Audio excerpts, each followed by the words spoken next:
the testimony. I fell hard, but I'm not gone. Grace found me before the dawn.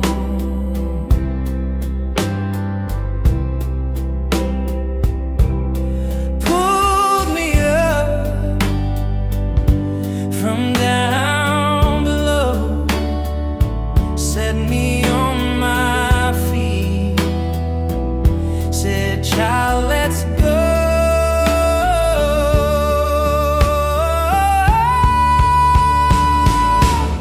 From the darkness, now I see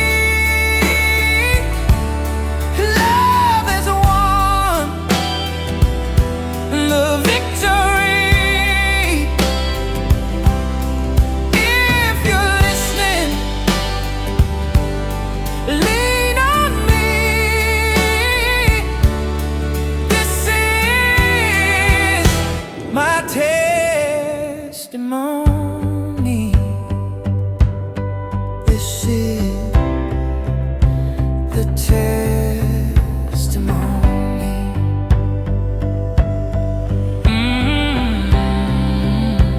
The testimony.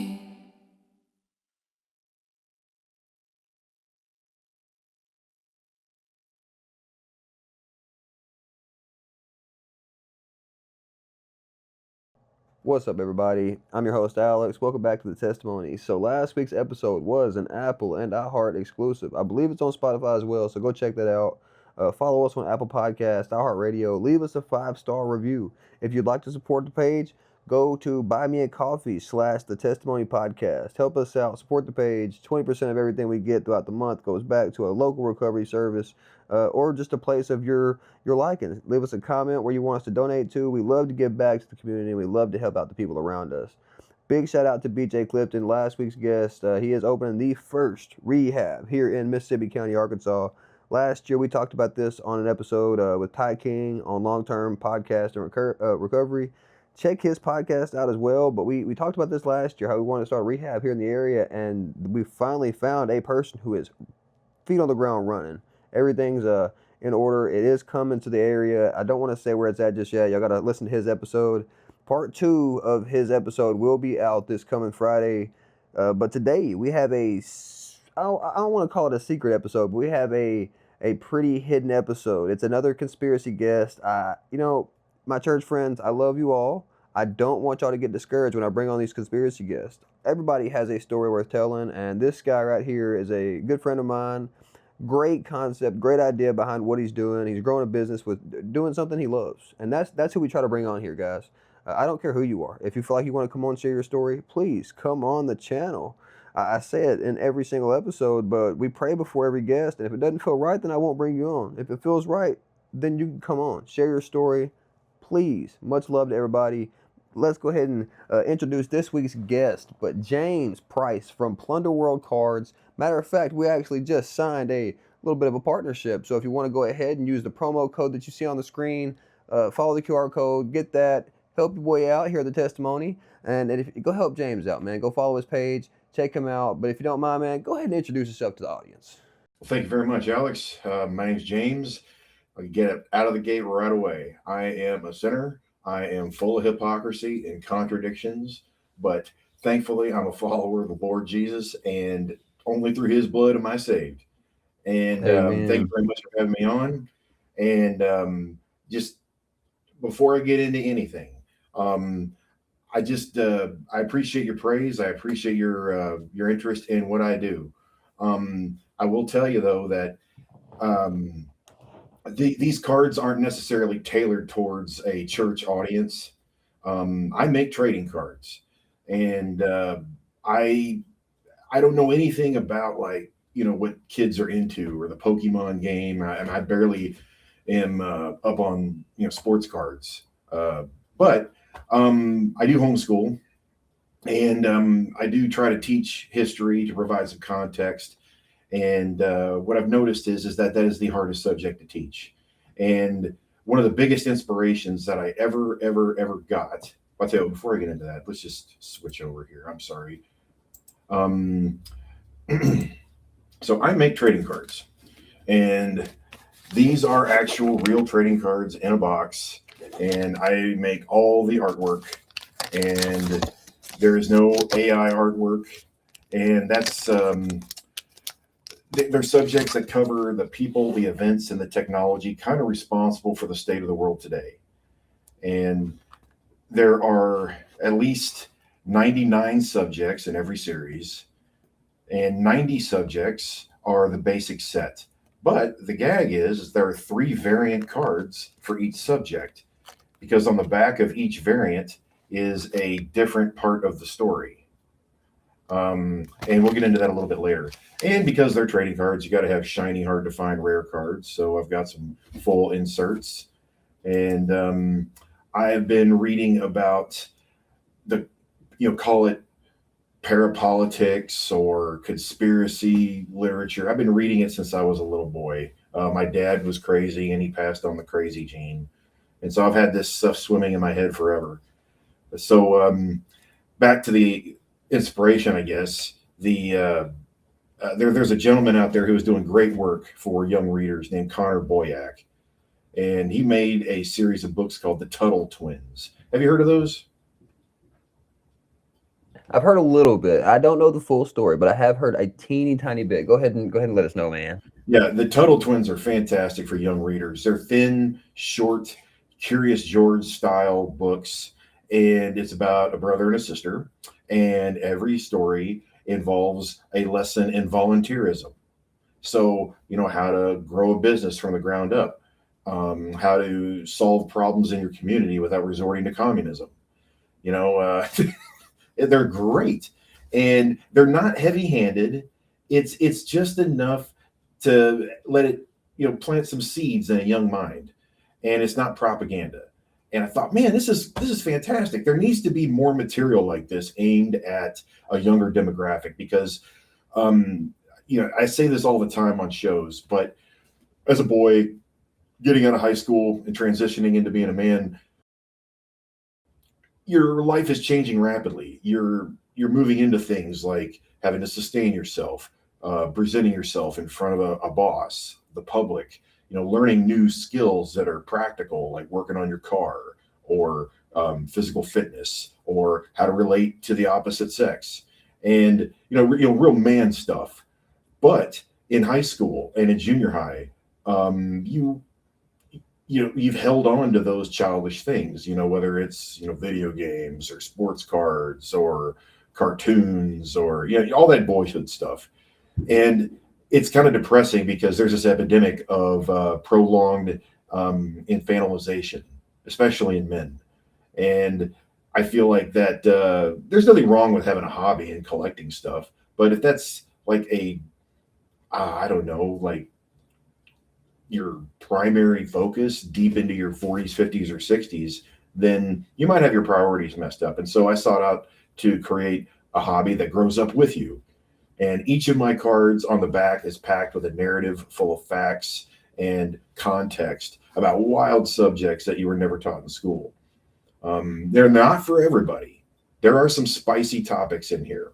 And I will admit, they are a little bit polemic when it comes to cases that I feel represent assaults on personal liberty and privacy. But there's nothing else out there, and I've always wanted cards like this. I don't know, I could put the brakes on right there unless you got any follow-ups. What's going on, everybody? Look, I know this is a different type of clip or reel or whatever you want to call it. I'm kind of excited for this, though. We usually share the testimonies, but this week I'm doing a little bit of an unboxing. Big shout out to James at Plunder World Cards. So, my dude, I finally got my first set in. This is a concept that I'm extremely excited for. It's pretty neat, man. It's kind of like trading cards, but you can get your own conspiracy theories. So you might pull a Jeffrey Epstein, you might pull a 9/11. It's pretty nuts, dude. But I'm excited to see what we got in here, if I know how to open this bag. This thing actually might be Alex proof.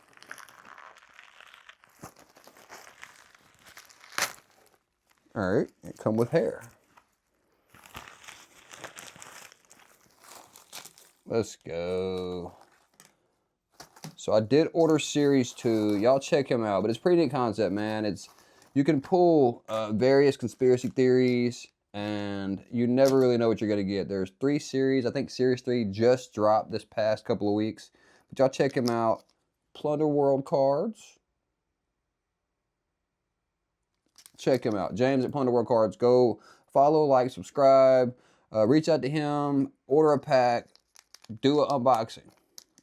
We'll actually be opening some of these packs during our videos, but I want to go ahead and open one for you guys now so y'all can see what we got, just to give you a full feel.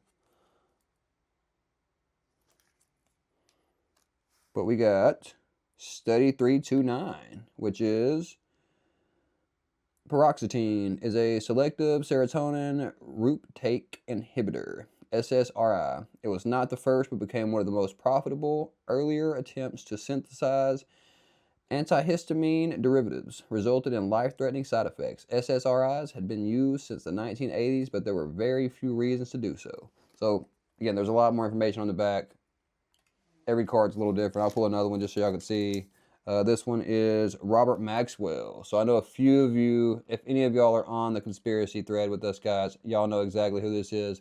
But a little bit about him. But Robert Maxwell was found floating in the water near the Canary Islands on November 5th, 1991. Crew aboard his yacht, the Lady Ghislaine, saw him around 4:25 that morning. He was actually due in court that day over a $60 million loan default. His total debt at that point was estimated to be around $5 billion. Official reports claim that Maxwell died from a heart attack and drowned in the process. So, again, a lot of information on the back. Same thing as the front. Every card is different. Every pack is different. Please, please reach out to James. Plunder World Cards. Follow them on all platforms. Get you a set. Buy yours today. I'm excited I got mine. Y'all check out the upcoming episodes. We'll open a few more packs on those. I'm really excited to be here tonight because I actually have I've done Series 1. That's sold out. I have Series 2, which is better artwork, more wild subjects. But Series 3 is about to come out. And I made it even bigger. It's 99 subjects with 3 variant cards each and 18 full cards.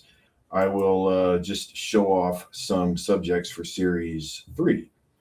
And what I would recommend is, I can briefly go over some of these. I think it's foundational to understand the history of banking and the people that were involved. And so in every series, I sprinkle in a couple of members of the Rothschilds family. And Lionel Nathan is foundational for the British taking control of the Suez Canal and a heavy interest in controlling Southern cotton during the Civil War. Jacob Schiff is an instrumental background character who helped engineer the downfall of President Taft, and his family actually is connected to the Rothschild family. So Paul Warburg was our first, and all of these cards on the back have some references to really juicy books and articles and interviews and autobiographies, and that way, if you want to dive deeper, then there should be enough resources to get you started.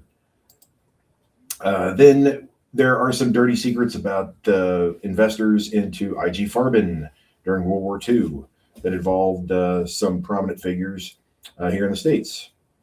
I'm sorry if I'm going a little too fast. You see, IG Farben they had patents on a lot of medicines, and one of the bigger ones was Bayer aspirin.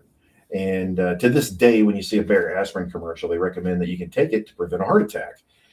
Well, when it was first available, there was heavy advertising promoting that it will relieve pain without stressing the heart. So take as much as you want. In fact, there's some really interesting public domain advertisements of Bayer aspirin where it literally says, just take enough until you feel better. And some folks were, not living through it. And there were some other patent medicines that Farben was responsible for. But it's not all old stuff. So I want to skip around a little bit. We can go back and cover these. Edward Bernays, Ping Fan. I'm jumping around a little bit because I want to get to some modern stuff. And when I say earlier, I was talking about Connor Boyack and how it's foundational information. There are some subjects that I think are foundational because a lot of people like myself and probably Alex, we've read a bunch of these topics. We're familiar with them. You could probably go through a stack of cards and go, oh, okay, I know what that is. I know what that is. But remember, I'm aiming these at younger folks, people in their, just getting out of high school, maybe young 20 somethings, or people that are just are into this kind of stuff because I really like reading about this stuff. And one of those subjects is about special group, which is the group formed under the National Security Administration during the Eisenhower presidency, which basically gave authorization to the CIA to conduct clandestine operations without the president's knowledge. This is where we get the phrase plausible deniability from. And that's all run through special group. And akin to that is the creation of Operation 40, which was a group of really tough folks that Eisenhower assembled to destabilize Cuba. And there's a couple of great books on that. I would highly, highly recommend. In fact, let's just transition over here. So I would highly recommend this first book. This is Barry and the Boys by Daniel Hopsicker. Fantastic author. And he left this planet a little too soon. I think he just passed away about a year or two ago. But this book details Barry Seal and his connections to Operation 40. And this photo is supposed to not exist. It was actually held onto by Barry Seal's wife. And in it, Barry Seal and all the other operatives of Operation 40 took this photo in a Mexico City nightclub. Frank Sturgis is in that photo, and possibly James Angleton, Felix Rodriguez, and maybe even Porter Goss. We're not sure. He is denied being a member, but that's a fantastic book. Then, with all the tensions going on in the Middle East, younger readers need some context behind what's been going on in Iran. And there are 3 subjects devoted to Iran and how it was all basically a resource fight between the British and the Iranians. And the prominent figure that everybody needs to know is Mohammad Mossadegh, but I'm sure some of you viewers know all about that by now. And then we get into the CIA's coups that were conducted in Central and South America. One of the more famous ones was the rise of the fascist General Branco in Brazil. And then there are subjects about how the CIA created training manuals for some of the more militant fascist squads in South America. This was basically the sequel to the Phoenix program carried out during Vietnam. So I'm easy to reach. So if there's any subject that I'm going through and you're kind of like, whoa, James, you're kind of going a little fast. Hey, just send me an email, plunderworld@protonmail.com. And I'm easy to reach on Instagram. It's at Plunder World Cards. And so just a little observation. I've noticed that, while doing this, I tend to stress over originality and effort. I don't get angry at much. I try not to. My dad taught me that. And this kind of relates to a story that I think is maybe semi-relevant. You see, my dad was a dentist and lost him a little young. But one of the things he liked to do is he liked to give back. And we did that through missionary trips. And we would fly down to little small towns in central Mexico. And there was an expat there named Ollie Lovett. And she's no longer with us, but her orphanage and mission live on. In fact, there's some really, glowing testimony about her orphanage on a website. I wish I could direct you to that right now.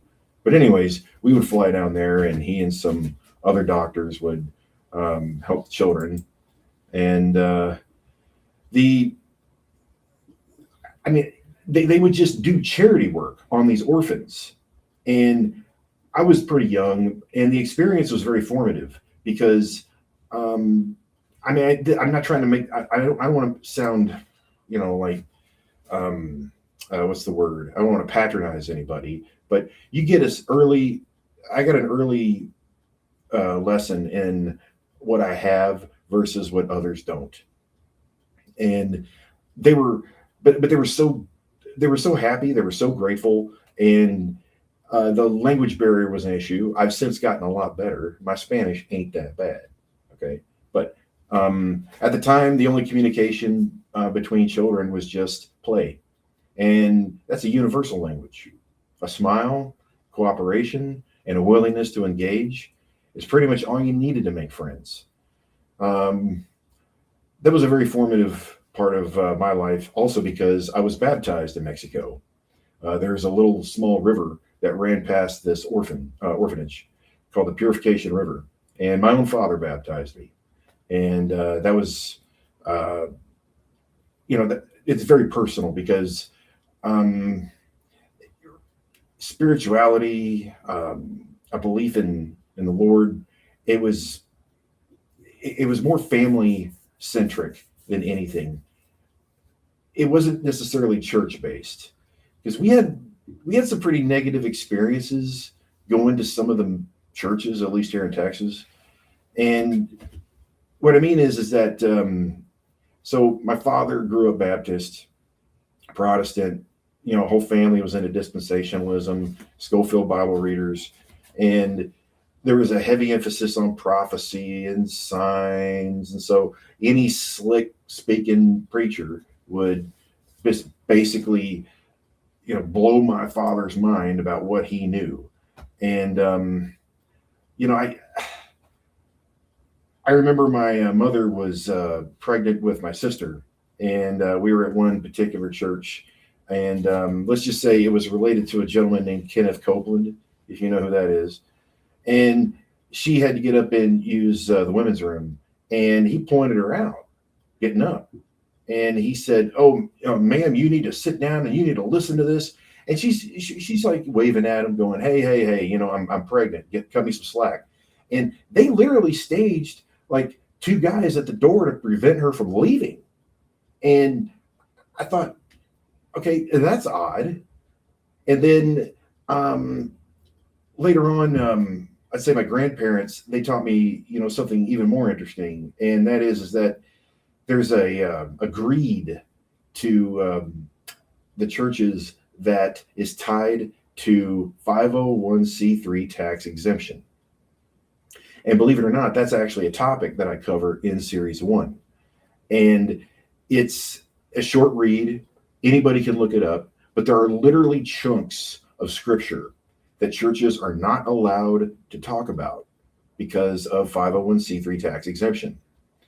And it ties into some of the Pentecostal things that you see. Anybody that grew up watching ministry television, satellite preachers can relate to this. I mean, if you know who Benny Hinn is, or Robert Tilton, or current incarnations are probably like Joel Osteen or something like that. But all those circus clowns gave, in my opinion, it made Christianity kind of what are the kids saying now? Sus or cringy, some of the stuff they were doing was very embarrassing, and I could never put my finger on it because I didn't want to be associated with that. I don't want to be associated with the whole, let's babble in tongues and act like clowns on stage. I didn't understand what that had to do with the basic understanding of the sacrifice that Christ made. Because I don't know. I'd say there's 3 levels of my faith. One of them being intellectual. I like things that work with the engineering side of my brain. And you see that in the Old Testament with things like Leviticus. For example, the kosher laws make a lot of sense because shellfish, catfish, um, lizards. I mean, they eat trash, and if you eat too much of that stuff, it's not good for your body. We've proven that with medical research, and so that part of the Old Testament appears to the intellectual side of my brain. I'm like, oh, okay, there's some creator logic here. God had a really good design in mind. It's not just follow my word for no reason. Okay. Then like the emotional side of spirituality appeals to me. In fact, one of my favorite verses in the Bible actually comes from Romans. Romans is one of my favorite books of the Bible, that and James, but I'll get to James in a little bit. Not because it's my name, okay, but I do want to share this verse because it's one of the, I don't know, I don't think it gets quoted often enough, and it's pretty simple. So it's Romans 1:9. And for the longest time when I'd read it, I get a little choked up because it appeals to the emotional side of why I believe. And for God is my witness, whom I serve with my spirit in the gospel of his Son, that without ceasing I make mention of you always in my prayers. Just hit you in the gut. The sacrifice, the willingness to grant mercy to those that don't deserve it is very difficult, but it's easier to understand when you're a parent. And that's where I got into hot water, not hot water, but I get into some disagreements with my father. We're dealing with a creator that, at least in the Old Testament, would kind of blow his top. Okay. Things kind of mellowed out after his son came around. But when you're raising a family, when you're the child of a family, the last words you want to hear from your mother are like, wait till your father gets home. Or if you do something that is regrettable, you hear your parents say something that just tears your heart out, like, you disappointed me. Or, the next couple of days, they act like they've held a grudge against you. Or they're just, they're reconsidering their particular way of communicating with you or teaching you. And when you get older and you become a parent, or hopefully even before you become a parent, you just intuitively know this. But when you make friends or you're with coworkers, people screw up. Okay. Sometimes it's intentional and sometimes it's a mistake.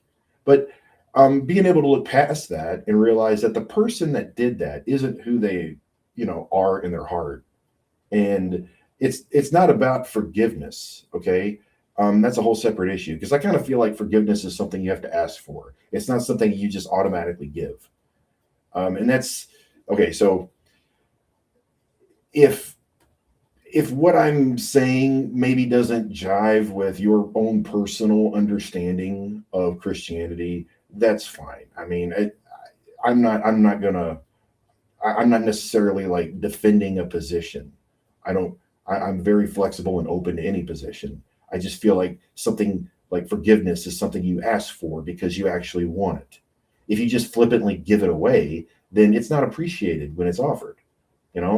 It's kind of like, need an exact change. Okay.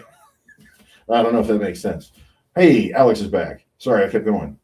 No, brother, you are perfectly fine. And I appreciate you taking it away, because I would have stressed out on camera. So I apologize, guys. I'm still working with the lives. And if you haven't seen before, whenever we do a live, something always goes down. My laptop has decided to not be my friend today. I guess he's trying to take a break for the 4th of July, too. I can't blame him, though. It's a little hot outside here in Arkansas. So I know he's getting wore out here in this back room whenever the air's not on.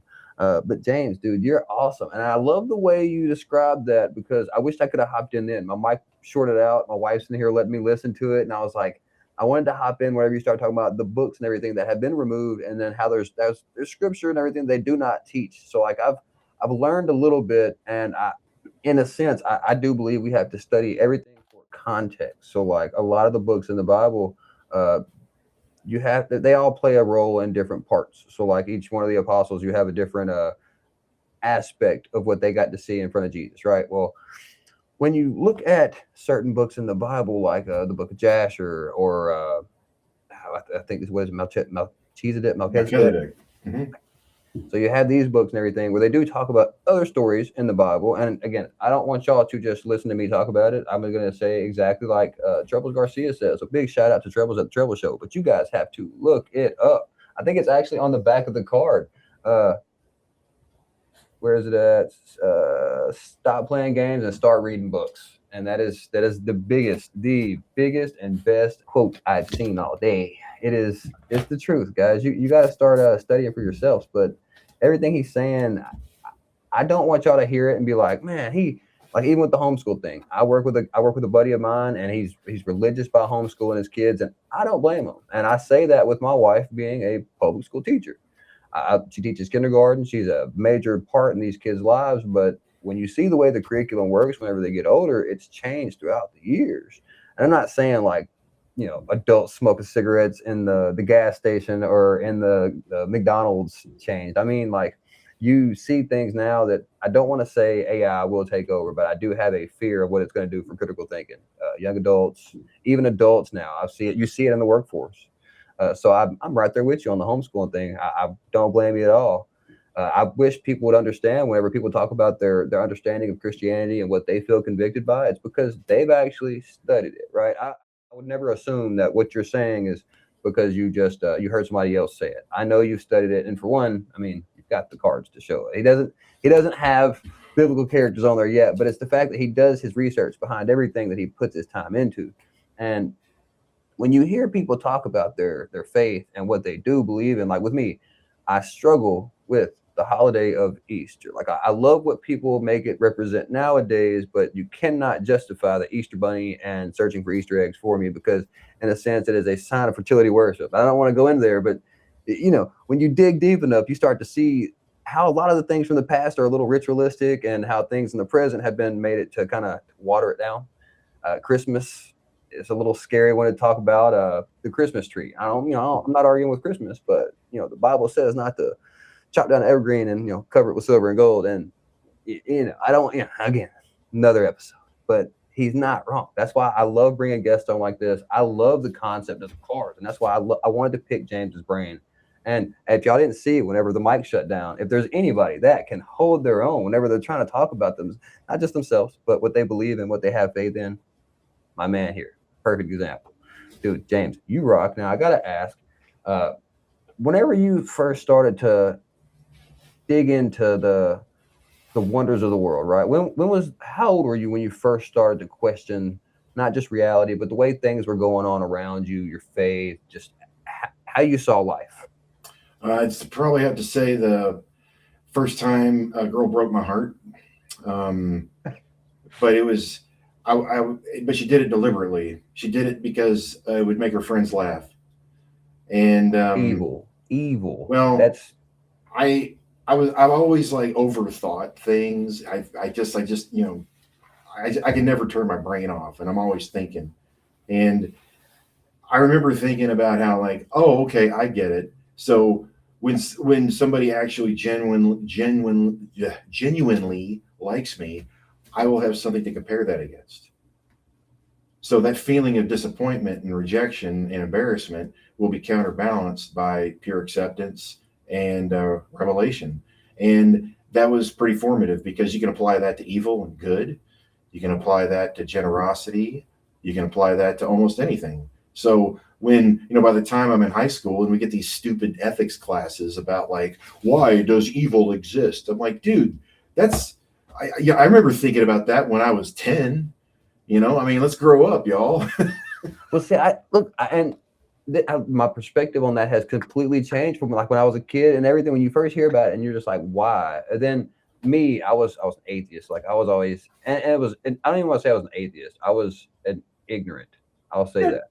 I was a willingful ignorant. I didn't want to study it, but I also didn't want to trust what my heart was telling me and stuff like that. But I always used the excuse as, why would God let somebody do this? Why would God make bad people do? When in the reality, first book, it tells us about free will. And but I'll let you go on. I had to say that because, man, that was the one thing that always drove me, was like, why would God let all these bad things happen? And it's bad people that make bad things happen. Yeah, but you don't know. Okay, so let's steel man that. if you carry that thought experiment out, like if everything was just perfect, there was no such thing as corruption, evil, greed, lust, jealousy, all that stuff, and everything was perfect, would you appreciate your children the way you appreciate them now? And see, with you saying that, we are actually we're trying, and I don't want to make it a sad note. We've been trying for 8 years, and I will say this is the first year that I feel it, dude. It's gonna happen, and I'm kind of excited for it. So like I have, and that's why, dude. With you saying that, with the hope of me having that, I'm taking that feeling of, say I've had the baby for the first Yeah. 3 months, and somebody's trying to tell me that I know exactly what you mean, brother, with the extra little bit of oomph. Because that's the point, and I'm not saying like, well, no, I am saying it, is that I truly believe we wouldn't have those joyful moments, holding somebody you love in tears of happiness, if we weren't aware of just the pure depravity and, just evil that we're all capable of.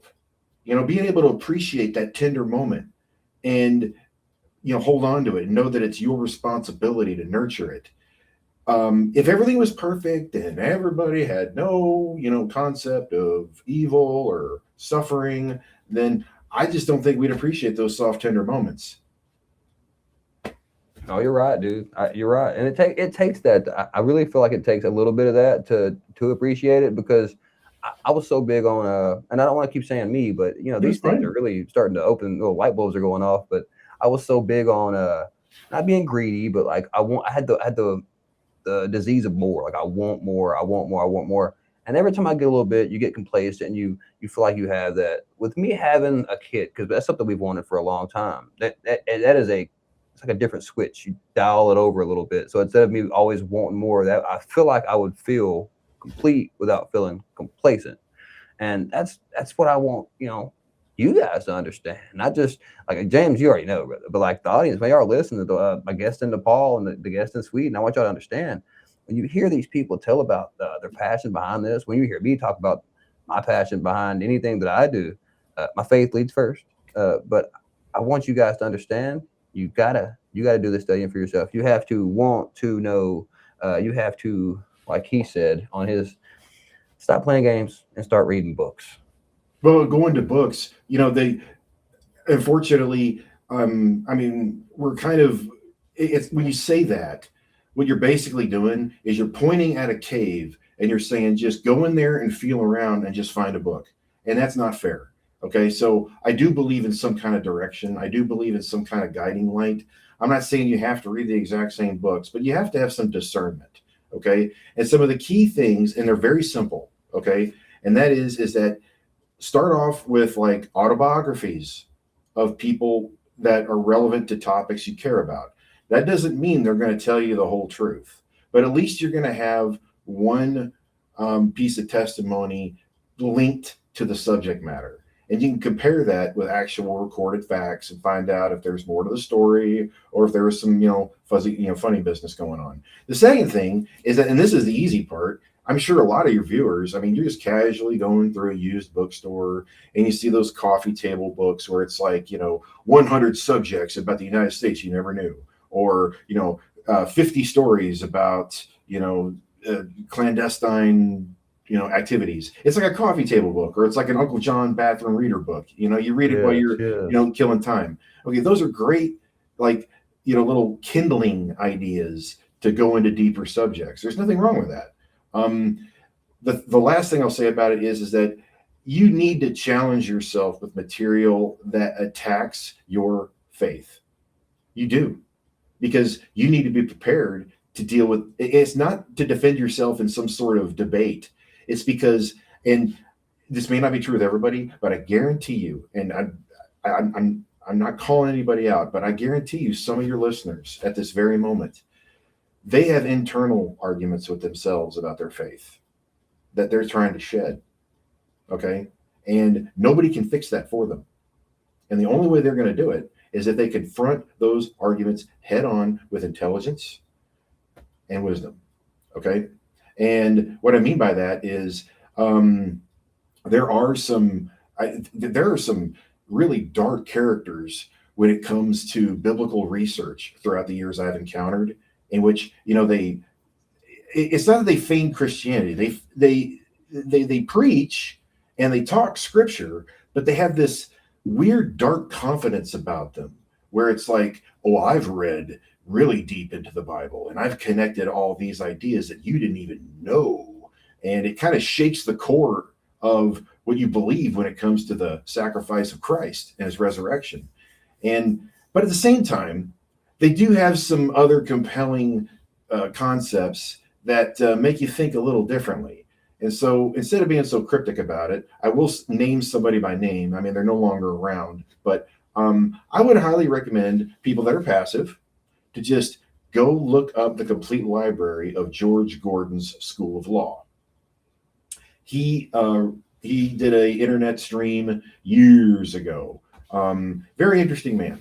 And he was a free man. He owned his own property. He got rid of his social security number. He's and he has all these really interesting stories and topics about advertising his law school that he would teach in Missouri. And you can only attend by paying gold. Okay. And if you couldn't pay in gold, you'd have to work off your tuition through, either farm work or, general activities that would be worked out between you and him. Now, his radio show archive is still available online, and I would highly recommend listening to one. Now, he's an old man, and his voice is dry as Melba toast, but he does put forth some interesting concepts that really will strengthen your belief in an almighty creator. But I warn you, he holds on to the Old Testament with a death grip. He'll say things like, at the time when Jesus said that man prosper by every word that comes from the mouth of God, he'll say things like, well, at the time that Christ said that, the New Testament hadn't been written. So he's referring to the Old Testament. And he preaches Mosaic law. He preaches like, you eat kosher, you don't wear clothes of mixed fabric. I mean, he's one of those guys where, it's still relevant. Okay. And if you maintain all of these, laws under the Old Testament, then you will be gifted the first resurrection. You're nodding your head. So you probably heard something like this. The one thing, okay, so whenever you said it, the first thing I thought about whenever you mentioned the linens, so I've heard that before, and there's a guy that I'm around. We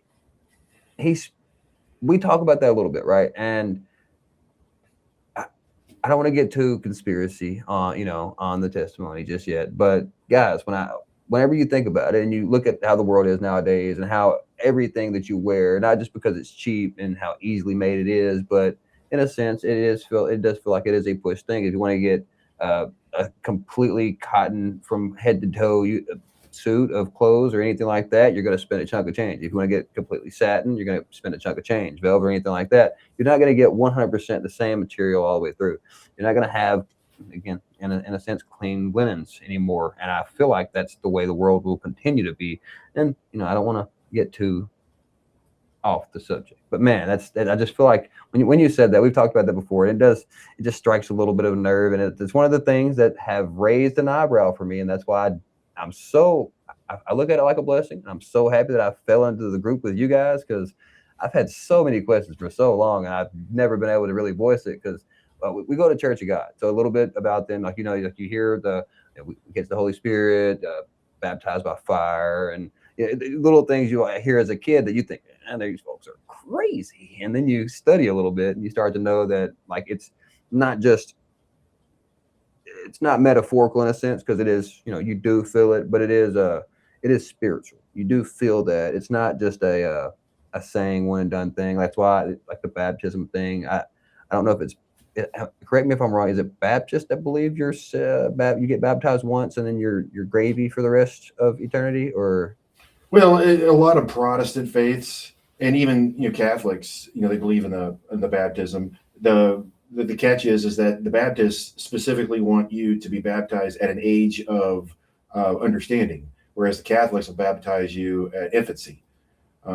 So I mean, it's really just like it just comes down to semantics at that point. I mean, really, Christ just wants you baptized in his faith more than anything, water or not. Plus, I don't know if you've seen some of these churches that baptize people in tanks that have all kinds of strange symbols on them that don't look Christian to me.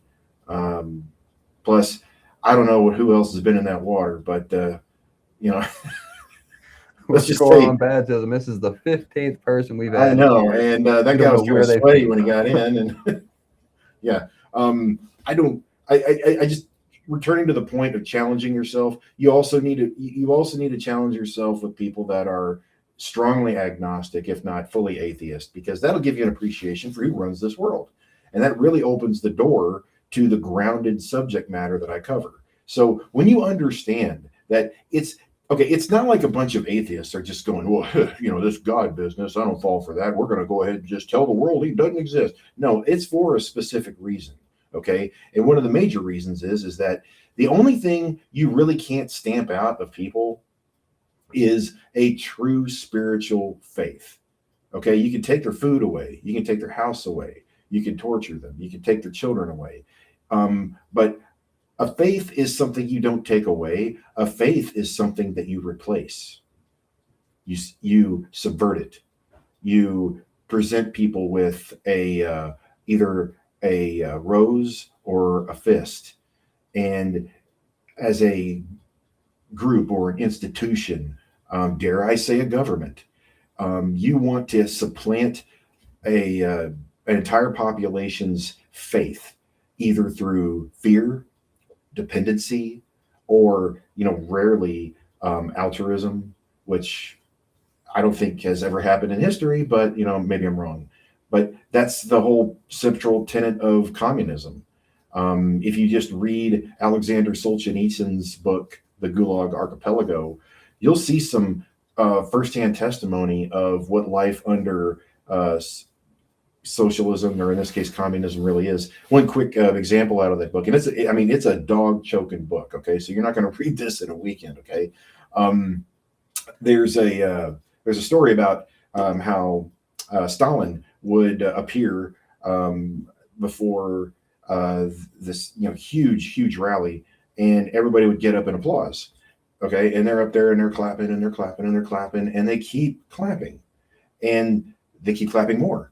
And this goes on for like 30 minutes and they keep clapping and nobody stops clapping. Sometimes this applause is going for like over an hour. People are like, their hands are getting all calloused and, people are, like, okay, all right, when do we stop? And they don't stop clapping. You know why? Because if you're the first one to stop clapping, that means you're the first one to show that you don't think Stalin is as grand as everybody else. And that is enough to get you ratted out and thrown into a gulag. Now, that is supplanting somebody's faith. That is showing and proving that the state has more power over you than your creator. Now, would that be like, I'm not sure exactly the way North Korea is ran. I'm not even sure if I'm allowed to talk about it. But either way, you know what I mean? But aren't they the same way? Like, don't they have to have a picture of him in their house? Like Really? they have to. I mean, I've never been there. I mean, shoot, I don't know anybody who lives there, but I'll tell you this, there's some hinky stuff with North Korea. I do know that everything is supposedly presented to the people living there as if they're fantastic and the rest of the world is decadent, falling apart, and they have the best this and the best that. And, but the, the, the whole, the whole history of how Korea separated in the first place was to give us an enemy. Okay, all you got to do is look at the Dulles brothers, especially under John Foster Dulles in the State Department. Getting back to North Korea, I do know that it's a cult of personality, and that is important to a top-down government control system, whether it's fascism, whether it's communism. It's all some level of a leftist totality involved in running a population's life. Because I mean, really, whether it's Italian fascism, German fascism, even communism, these are all leftist ideologies. Okay, and anybody that confuses those with some sort of right ideology is mistaken. Okay, these are all socialist efforts to control production, economy, even family life from a top-down structure to replace God. It's that simple. That's the spiritual answer. Now, all that minutia as to who financed it, the who decided to attack whom. I'm really interested in that stuff. Okay, I like the nuts and bolts because that's what gives you the context. Because out of all of that chaotic soup produces what the Hegelian dialectic calls as a synthesis. So, obviously, without World War II, we're not going to have the United Nations, and without the United Nations, we're not going to have Israel. Without Israel, we're not going to have the conflict in Palestine. And you see how that all those build on one another and become a new synthesis for us to kind of solve. Like every 5 to 10 years, some new crisis or weird happening somewhere halfway around the world is occupying our minds and our time instead of how we raise our family, how we feed ourselves, how we make ourselves more independent. How we relate to one another. Because I don't know about you, but I feel like I have less friends in person.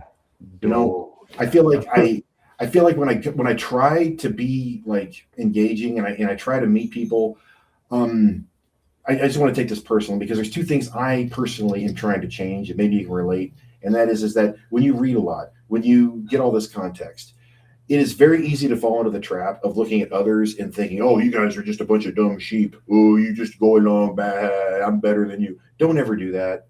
Don't ever do that because you were that way too. I was that way once. And by comparison, there are others that, might look down on people like us and think that we're the dumb sheep. Like, oh, you guys still are reading about Bohemian Grove. Oh, that's baby stuff. So I'm getting off track. My point is that don't be pompous, okay? Don't look down on people because that makes you hard to relate to, okay? Just be a dude. Just be a chick, just be cool and understand how to talk to people. But this is the caveat, and this is where I'm a jerk, and I know it. Okay, I have come to the point in my life where I can see this slippery slope that most people have, and I'm harsh about it. And that is that a lot of people tolerate deviancy, and that has to end. Okay? That has to end. Families are broken because a mother or a father didn't put their foot down and tell their daughter to turn that piece of garbage boyfriend in the other direction.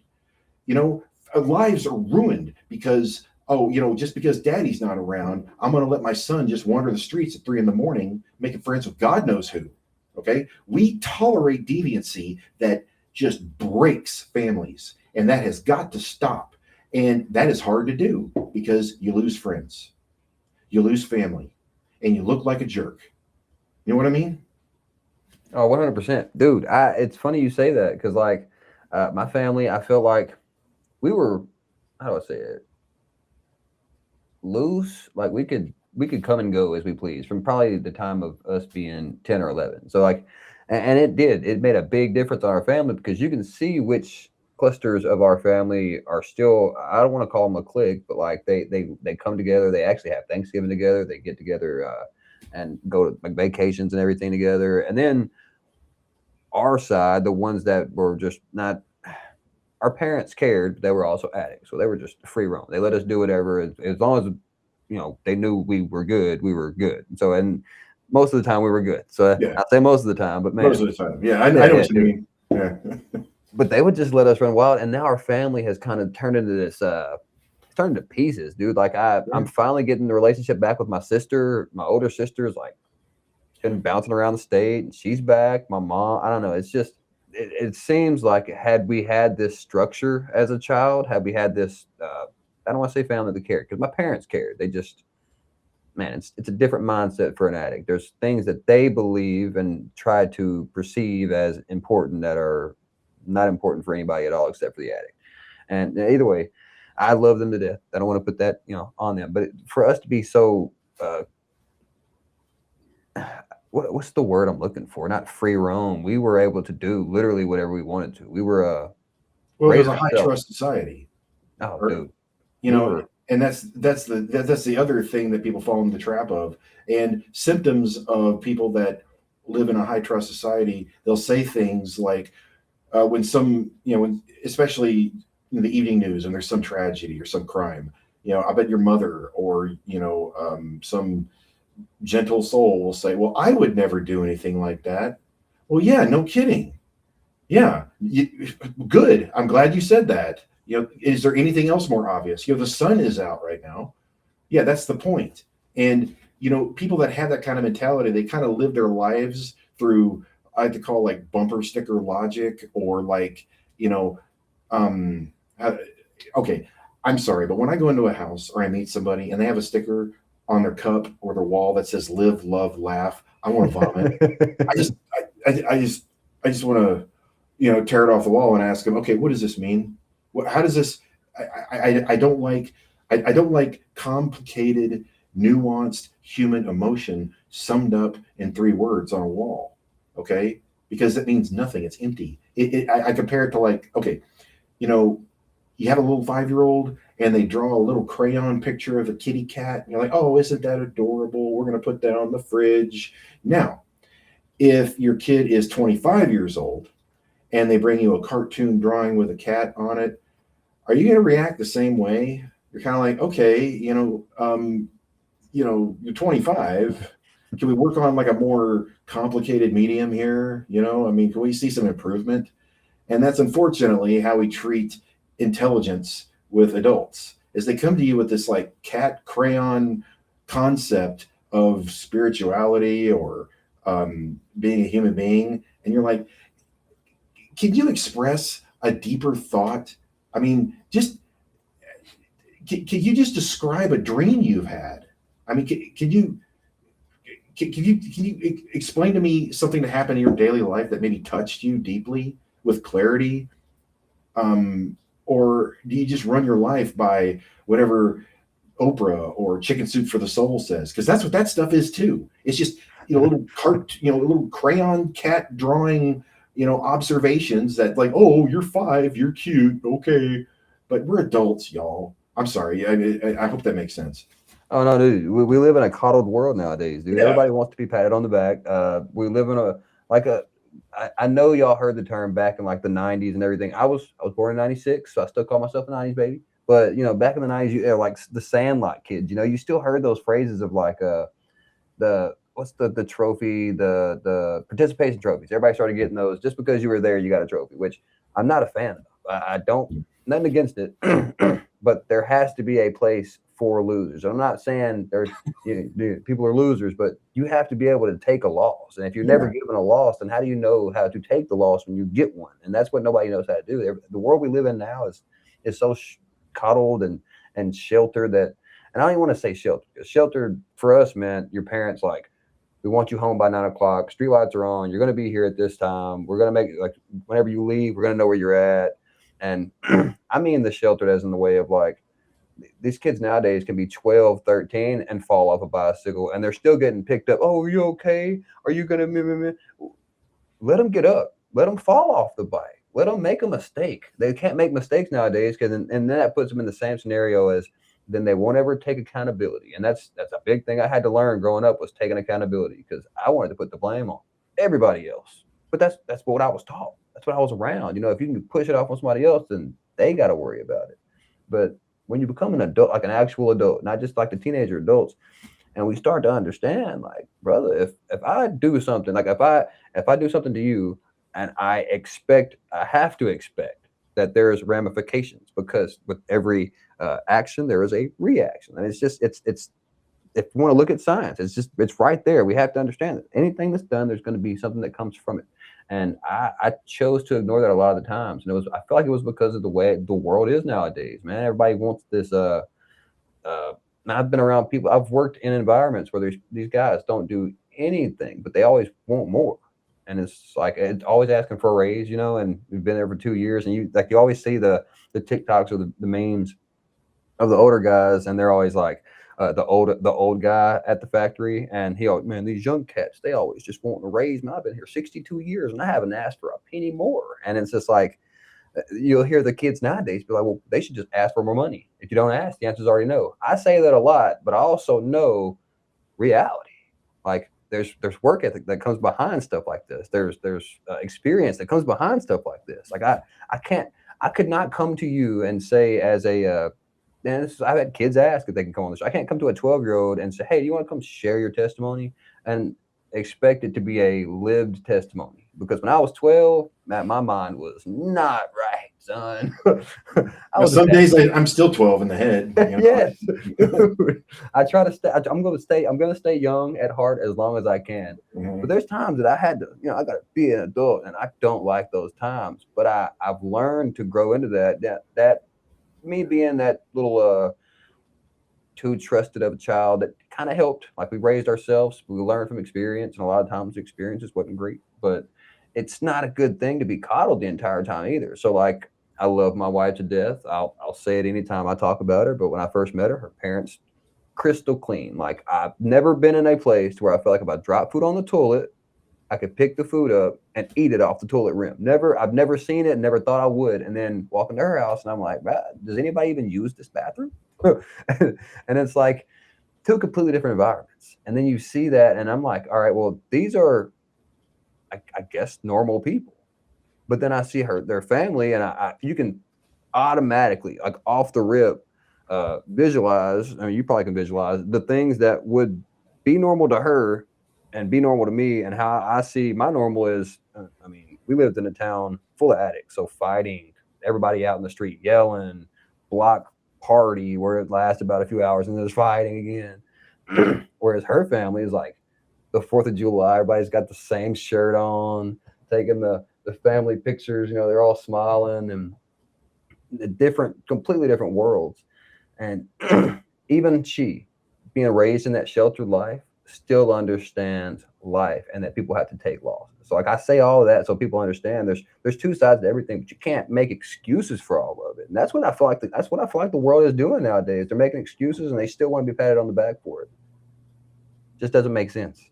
No, and you're onto something, because like the same people that, I'm just generalizing, but that will blame their problems on outside influences, I will give them credit, and I will say that, okay, maybe if you are smart enough and you've lived enough life and you understand enough context, I'd say maybe 30, maybe 40% of all of our problems are from pressure from above or below, outside of our control. That's okay. I'll grant you that. But the same people will lean on scripture. They will lean on their faith. And the irony of it all is that we learn best, especially as children, concepts through opposites. Okay. And the most obvious example is that you can take a child that has not even learned how to speak, and you give them a toy. And then another kid comes along and takes that toy without even saying a word. You can see it on the kid's face. Hey, that was mine. That's not fair. Okay. They don't even have to know how to talk, and they understand that concept. And we grow up like you're talking with comparing your wife's upbringing versus yours. We make our earliest and most formative experiences through comparing opposites or comparing and contrasting experiences. The irony of all of this is that if you look at the pattern of most of the parables that Jesus used, it's that same pattern. He's comparing and contrasting, sometimes with opposites. Okay, it is the most primitive way to communicate important lessons, but that seems lost on a lot of folks. I hope that makes sense. 100%, 100%. We actually have. It's funny you say that. We actually have a group of guys that I don't want to say. We're all still strengthening ourselves in the knowledge of the word. Like, we study the Bible every time we pick it up. We're still trying to grow that knowledge. But we have a group of guys that they get together outside of the church. I think it's every Saturday morning. they get together at like a Hardee's or something, and they just sit there and go over scripture, and they try to grow in the word without having, because when you're in the church, and I don't I'm going to speak for myself. I don't want to speak for other people, but when you get in the church and you try to not question things, but yeah, I'll say question things, and you'll have a mix of people that want to not question with you but find the answer, and then you'll have the mix of people who say you should not do that, you shouldn't question a thing that's going on in here. Well, these guys are able to get together on Saturday morning, and they're able to go over. It'd be like me taking and cross-referencing 4 or 5 different Bibles to see what they all mean. We can all get together and just rapid fire ideas. What do you think this means? And if you say something that I feel is completely off the wall, there's no judgment. It's just we're trying to grow and learn. And I feel like that's the best way for us to learn, because how do you know if you don't ask the questions? And that's why I said that about the church. Nothing against. I love the church. We go to church. I'm a big member in our church. I'm not. But there's a third observation. I'm sure you feel in your heart, and the third observation is that when you're at a church and you want to present a question, there's that other problem of how to express yourself coherently, because there's a lot of pressure on you. This isn't Hardee's, okay? All right. And depending on what part of town, maybe it's not Hardee's, it's hard R's. Okay. So you need to be very careful about, your heart, and when you want to express those, not necessarily feelings of doubt, but like, okay, so help me figure this out, deacon, whatever, or pastor this. Christ says to turn the other cheek. But I have heard that at that particular time, that was considered a grand insult, because the second you were struck across the cheek, you were supposed to bow down, because that Roman soldier has declared that you are his property. But if you turn the other cheek, it's considered a big insult. So what does that have to do with the modern day? Now, half the church is going to side with maybe you, or go, hey, that's a good point. Or, the other half is going to go, well, you're still supposed to be meek and mild. But then if you know anything about the word meek, I don't know if you've ever grew up around horses, but if somebody has a meek horse, it doesn't not mean that they are like timid, or they just, that they're soft. A meek horse means that it listens to commands and it responds very quickly when you ride it. Okay. So just, and that's what makes you look, oh, hey, you're the Mr. Smart Aleck, but so I gotta ask, since you kind of brought it up, what is your take? And you don't have to give your personal opinion, because people always I'm want to probably judge wrong. you. But the pastor that did stand his ground, because I've seen like 4 or 5 different clips. There was some, he was being mean about it, blah blah blah. When it comes to time and a man puts his hands on you willingly, he wants to hurt you, you are, in my opinion, rightfully able to defend yourself and your home and your honor, just like you are. I mean, not getting into the amendments, but same thing. You're able to protect what you have with whatever by any means necessary regarding what's going on. But people don't look at that anymore, dude. Well, yeah, but everybody. Okay, all right. Honestly, there's many ways of looking at this. Let's just be real, okay? If you are thinking about it too much, then you're going to lose. You're going to get struck. It's going to surprise you. You're probably going to get robbed. Somebody you know is going to get assaulted. You're going to suffer some damage. But then after it's over, if everything's okay, you're going to justify it and overthink it and feel guilt over what you did and didn't do. Let's just be real about it, okay? If you're in a situation where it's going to come down to blows, chances are the person you're dealing with, you can't relate to them. And that's the biggest problem that Christians and, I'd say, normal, advanced people that live in a high trust society, they make this mistake all the time, is they think, oh, well, I can reason with this person. Okay. All right. Well, then you go to a biker bar, where guys are arguing over, who won a dadgum football game, and they don't like you because your shirt is blue and that's the color of the team that just whooped them. And okay, you're going to reason with them. Okay. Oh, yeah, well, I'm the bigger man because I'm not, resorting to blows. Well, obviously it's a bad example, because what are you doing there in the first place? But for the sake of the example, what I'm trying to get across is that you think about it too much. I'm just going to be honest. Like if I'm in a situation like that, well, then I want to do whatever I can to get out of there first. And if it's going to come down to a confrontation, I want to survive it.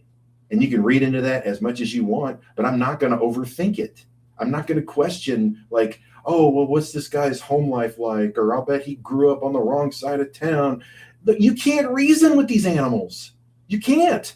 You just talked about people that are, the excuses they make for, living a life dependent on drugs and substances. You're going to reason with them? No. See, that's the thing, dude. I don't think people want the reason anymore. I real deal. I believe they I don't think it's that they don't want it. I think they thrive on the being able to gossip about it. So like the way I look at it is like with me, I've seen, and I don't know if it's the same way on your social medias where you're living at, but around here, it's been so much angst towards that. I've seen 1,000 posts about it. And the one thing that I've kind of never really, it kind of turning back to turning the other cheek. It's not really my place to worry about what's going on in his life. Like I want the better for him. But if I spend any time, and that time is the most important thing we have, if I spend hours of my life focused on something that another man did that does not affect me, my home life, or the people that's around me, my church family, I'm spending hours and I'm conflicted by that. I'm getting on Facebook, I'm making these posts, and I got to let the world know how I feel about it. Where are your priorities? And that's that's my thing. Is like, if you're put the phone down, it's okay, Alex. You don't have to do all that. All I'm saying is that you could pray for somebody. Look, I mean, it's on the side of testimony. I got to tell you, I lucked out when I married my wife because she grew up in a household that wasn't very like strong on one side of faith or the other, and she grew to understand her own level of it while she was married with me, and through her prayers, through her understanding, I have been able to see new light within myself. And that's coming from somebody that didn't grow up in it. And this is without the pressure from a church group. This is all heartfelt.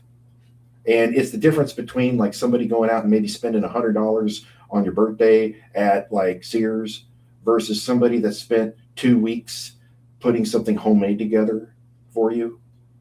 Which one are you going to remember? Which one are you going to appreciate?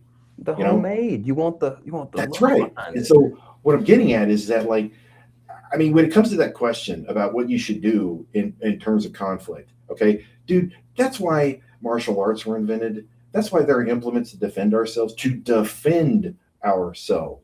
okay? And so as a father, as a husband, do I want to take the higher ground and possibly risk my life because I don't know how to properly deal with a maniac that I can't reason with? No. I mean, what kind of provider am I if I'm going to go ahead and put my life at risk? It's kind of like, okay, God, I wish I could remember the guy's name. It's been a couple of years, but I mean, look, God bless the guy's spirit. He had this spiritual calling to go to Micronesia to minister the gospel to these jungle tribes that lived in the swamps. And he showed up, they looked at him, and he started, showing them Bibles and everything. And in about 2 hours, he was dinner. Okay. He was gone. Well, see, who was the other guy? There was another. We might be thinking of the same guy. Kind of redheaded on the boat. Went up to the. I don't know. I don't think it was it the Centennials. I don't know if it was. I don't remember. I have a faint recollection of the details, but it's just that it's illustrative of the same kind of people that maybe they don't believe the danger of a hostile foreign country with no. That's out of control. Like, there's I'm sorry, I can't remember any specifics. It's just coming to mind. But like, I swear there was two girls or a couple that decided to just drive across Iraq. And they ended up getting killed just for fun. And they didn't heed any warnings from the embassies or the State Department. But it's like, it's like, dude, the people, the YouTubers, the guys that are just like just foot traversing off of a wheel, and they just end up in without being told. Because I'm pretty sure they've been told 1,000 times, especially on their way. If they're on foot, they've been told by all the people they're passing. I've seen a couple of the clips where the guys are like there's on the way passing through, and the guy's like, "You don't want to go that way," and they're like, "Ah, I got it." Yeah, and you don't. I feel like I'm getting off track here. I guess all I'm trying to say is that I don't think you have to turn it into a crisis of faith when it comes to defending yourself, your family, your friends. It doesn't mean you have to be the aggressor. It doesn't mean you have to win anything. It doesn't mean you have to use a maximum amount of whatever it is. But I think if I think people like us run the danger of overthinking it when it comes to somebody that you can't reason with, and you can't. It's that simple. You can't. And it goes back to my point about tolerating deviancy. That is a form of tolerating deviancy. Okay. And I can't save everybody. I can't put myself in a position to, limit my ability to provide for my family. And I do want to help others when I can.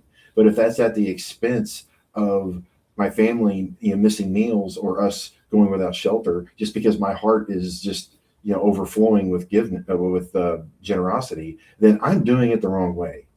That doesn't mean I have to be selfish. That doesn't make me, a complete hypocrite. It makes me sane. You know what I mean? And if 100%. that's sinful, then I don't consider that sinful. I don't consider that selfish. I don't have any guilt over that, because I also am grounded. I don't live outside my means. I don't have any debilitating addictions that I'm, I don't. I'm rambling again, but I think that makes sense. Oh, you're fine, brother. It makes perfect sense. I don't want to say, how do I say it? I feel like it's you looking at it as if you want to have the understanding. Not that, Yeah. like that. That's the whole, like, when I say that, I mean that in the broadest term. Like, you want to have the understanding, not completely push out the mist, everything that's around everything else, but like bottom line. Like, same thing with, got into it's a long ordeal, but like looking at certain cuss words, like you can there's so many routes you can go, and you could just delve all the way down to the Hebrew, Aramaic. What does the word mean? Like, there's so Yeah. many things you have to understand that people want to study this stuff, but I was so scared to ask it. I don't know how you feel. I'm young, so like I still feel scared to You ask got, it. get over it, man. Get over it, because the more scared you feel, that's your spirit calling to you. Fear is different than being scared. Okay, fear means that you can't act on it. Fear means that there's something that's controlling your actions. But scared means that things are getting exciting. Okay, embrace it. That's fun. It's like going over a roller coaster. Okay, there's nothing wrong with being scared. It's okay. All right, but that's what makes us stronger. And going back to the word, that's one of the chief primary reasons why so many people in the modern age are confused, because words have been redefined. Okay, and in some cases it's more obvious than others. Okay, yeah, a woman can be a man. Okay, that's obvious. But then we get into more subtle things, like, what is sustainable actually mean? What what are some other hot buzzwords? Anyways, it's irrelevant. But when you change the meaning of certain words, and you change the context of how they're used, then you control the thoughts of others. Remember, actions, inventions, solid objects, everything around you, from this microphone to the shirt on your chest, started with an idea that was started with words. Okay? And if you can change the way that's done, then you can alter the future. And there are people that know this, and they do it, and it's been done. Dude, I'm glad you say that, because one of the upcoming topics now, for the past listeners, you've kind of realized we have not really finished season 1, but before we dive into season 2 and get into our big guest, that's why I had to bring James on. We're getting, I feel like we hit this wall of not posting anything, and I was trying to put together ideas and videos and people to bring on, and the one thing that I've always been kind of conflicted with is the question of, would it be the question, the idea of perception, right? The way everything that we see nowadays is, it's all the way I perceive it. So if you grew up seeing something as bad, if your family says you shouldn't do that, it's like hitting the dog or having the little shot collar on the dog when they get too far out in the yard. They know better than to do that, but it's a learned task, like learned process in their brain. So same thing with us. Whenever we're constantly putting these scenarios and constantly not putting these scenarios, it starts to wear on us, and we don't really know what to perceive as right and wrong. That's why I say it, and I know it sounds cliche when I say it, but the Bible's the living instruction manual. It's all we got, it's there for us. But when I say that, I literally mean the world we know it now, it's perceived different, and it will continue to be perceived different by so many different people. The same way I was raised around cussing my entire life. From the I've bad, invented a couple of words, man. dude. Okay, so Like no, like I've been raised around it. And I've heard the bad, the ugly, and then from the things I've learned is like, that doesn't convict me. What convicts me is when it's used in a bad way, or like GD, things like using the Lord's name in vain, stuff like that. That Yeah. does involve conviction. But then my wife's family, when I say crystal clean, brother, they try. They don't even. I don't think I've ever heard her mom use a cuss word. Yeah, I know. I was staying the night at a friend's house years ago, and we were playing a card game, and it's actually called something else, but because we're kids, we called it bullcrap. Okay, and her father came in and heard us saying just that, and took her into a bedroom and whooped her with a shoe. And my eyes got the size of like $50. I'm like, oh, what have I done? No way. Yeah, dude. Yeah. Okay. That's nuts. So, and I'm like, that's really? that's how it is though. That's what I mean. The perception, the things that, and it's how the world is, dude. Like that's why I feel like the pat on the back thing, the people that don't feel convicted by the people that don't want to study, but then they also want the affirmation from somebody else of how they're doing good and how they're knowledgeable when they don't do any work behind it. Like a man who does not work shall not eat. Like you got to do the work. And people don't understand that. It's the way it's perceived now. I feel like even me mentioning AI earlier, I feel like all this plays into a bigger role of what the world is becoming. And that's why I feel like we have to study the word now. I know they've said it for thousands of years, but I don't think it's going to be more thousands of years before it's there's some conflict around revelation too. So I don't want to. Well, no, of course. But I think there's a question you have that you haven't asked yet. And I think the question, and we all wrestle with this, is that when is my work or when is my understanding going to bear fruit on others? We want to see its effect, don't we? And it's not going to happen. Okay, it's not. It'll have a small impact, and it might be a 15-minute flash in the pan if you're lucky. Okay, because we all need to wrap our head around one thing that should be obvious to everybody listening, and that is anything on TV, anything that's viral, anything that's in Hollywood is manufactured. That's all fake. Okay, there's no such thing as an organic, celebrity or something that just blows up out of nowhere and nobody knows where it came from. No, that's all marketing. Okay, so we want. I mean, the selfish side of us. We want to see an effect of our attention to detail, of our effort. I mean, I'm not gonna lie. That's one of the reasons why I make cards. Is I like seeing people that appreciate it. Okay.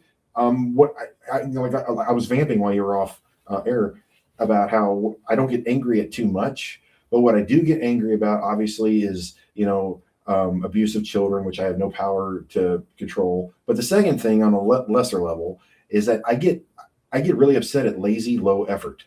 Okay, I really do, and AI contributes to that. And going back to your point, I think it's less about effort now, and it's more about direction. Because I don't know if you know this, but I go to card conventions. I go to sports card conventions. I go to Pokemon conventions, and I set up my table, and I'm the weirdo who makes his own cards. I'm like, hey kids, try these, And so inevitably, I do get people that approach my table and they're interested, and I get asked all kinds of wild questions, which is great. Ask me questions, but one of the things I've discovered is that people will bring up topics about, hey, have you heard, a couple of weeks ago, The UAP files got released. And so, this well-meaning young man approached my table and he's like, "So, you got anything on those? What do you think of those UAP files?" I go, "Well, I'm not going to make a card about that because a lot of that's speculation and there's nothing really concrete because, I only want to make cards out of things that I think are verifiable." And he says, "Well, you should." And I go, "Okay, well, why? Have you read them?" And he goes, "Well, no." And I go, "Okay. So here's the point. You want somebody else to tell you what they are. You need somebody to be that passive form of either entertainment or social media content to just give you some awareness with no context and just tell you not only what it is, but what to think about it." Okay. And it's not just AI. It's not just social media. That's something that's been going on for decades. Okay. And it all comes from public school. All right. And no offense to your wife, but it's not her fault. Okay. This has been set up since, the 1920s. But the concept is you have an appeal to an authority backed by a mandate to get children away from their small communities, to think globally, to move to the high population centers like the city, because you get them away from their small town and they don't go to that small town church anymore. They don't learn the skills and the trades of their parents or their friends. They don't if old man Jenkins is sick and he can't go to church and it's a small town, what does everybody do? Well, they go over to old man Jenkins' place and say, "Hey, bud, he wants to make you some dinner. He needs some help around the property. He wants to clean up the bedroom, But you move to the population centers like the big cities, and those small towns get gutted. Those children lose all connection to their past. They can pretty much kiss any sort of valid, practical skill goodbye because they're too busy, learning about, political theory in China or feminist ideology of Betty Friedan. But that's deliberate because that's important. You're changing the world. You need to, the problems of the world are because people are being too productive and they're making too much money. And you see how that works? Oh yeah, dude. I feel like it all ties back into the complacency thing, dude. I feel like the whole world has gotten to where it's just in this stagnant. If it can be easier, then I'll let it be easier without ever taking on the task of if you let it, however much more easy. How do I say this without it sounding like I'm just jumbling words? However more easier it becomes is because you're constantly letting that happen. You're not ever going back to the hard stuff. So like with the things around, like even the podcast, I thought I got so far ahead of myself. Like I was planning like live events, but what I wasn't doing was going and trying to figure out how to work my camera. So when it came time to start filming stuff, dude, camera shutting off. Do it. Same thing with the live. I've never like tested the live, but I have to, I got to try with the lives to get, you got to get practicing. You got to get the swings in. And that's where this comes in. Much love to the audience that is listening. But, if you don't try and you never go back to the basics to just relearn, you'll never know. So like, I feel like that's what's happened to a lot of us. Like even with basic math, I know a lot of adults now and kind of the same thing with AI. It takes away the free thinking, but everybody just goes strictly to asking the question to Google or AI without putting any thought behind it. Yeah, you're not doing any of, I don't even call it hard work. You're just not even thinking at this point. You're just becoming that basic NPC body of not even a ghost. You have a soul. You're just not using it. And that's what's scary, dude. That's a powerful observation, and that deserves a little bit of. But I want to explore that just for a minute. You mentioned the soul, and that's the one thing that an AI cannot replicate, that a box with transistors cannot replicate. But they want you to think that, okay? And that is, again, really, really powerful evidence and testimony for a creator smart enough to engineer people with souls that cannot be replicated. Now, they want you to think that because like 2 or 3 years ago, Claudebot was a thing. I'm sure you've heard of it, where AI beings, I guess, were granted access to their own social media program that humans are not allowed. And they started talking to each other. And this is where it gets a little weird. And this is what I want to point out to your audience. This has nothing to do with AI. This has nothing to do with how powerful it is.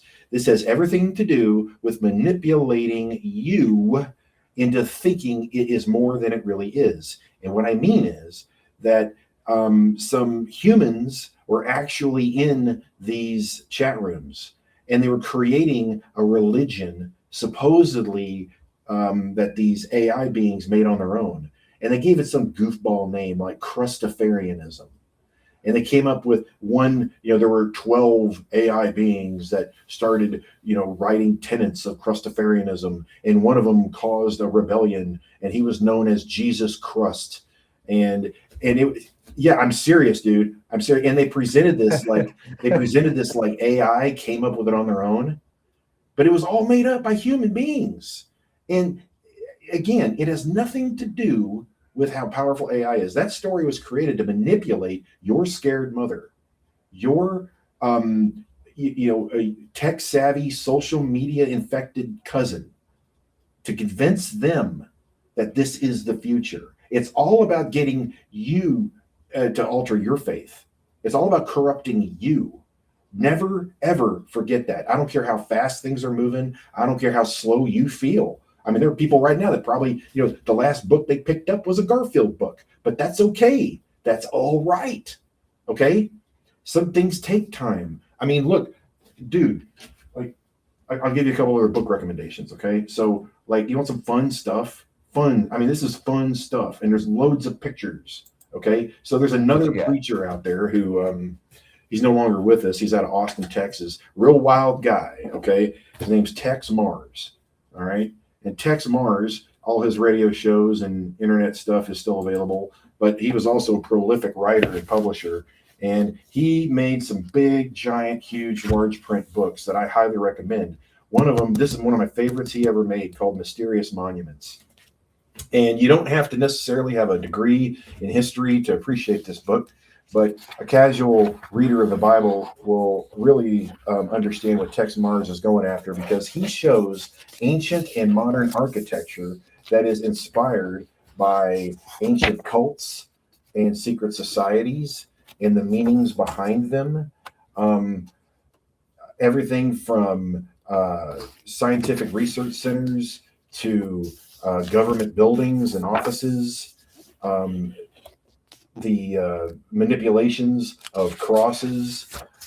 He attacks pretty much any sacred cow you can imagine in modern architecture, especially in Washington, D.C. This book is full of just really amazing nuggets. I'm sure you're aware you're pretty close to Nashville, right? Or I'm sorry, you're pretty close to Memphis, right? Yes, sir. If we could build a bridge from my house to Memphis, I'm 10 minutes or about 15 minutes, but okay. It's gotta take so a long way. You're aware of the pyramid there where the Grizzlies used to play, right? Yes. Okay. So that pyramid was turned into a Bass Pro Shop, right? Unfortunately. Okay. Now you can look this, everybody. I challenge you right now. If you just get on YouTube, you will find a news story about a construction firm converting the Memphis pyramid into a Bass Pro Shop. And at the end of the program, the anchor says that at the very top of the pyramid, the construction crew found a crystal skull. Okay. What does that mean? Okay. I remember hearing about that. I think I was young when I first heard about it, but I do vaguely remember hearing about that. Dude. So like even in the National Cathedral in Washington, D.C., which is just steps away from the White House, there is a gargoyle bust of Darth Vader. That's nice. Dude, this book rules. Okay. This book rules. And he's not done.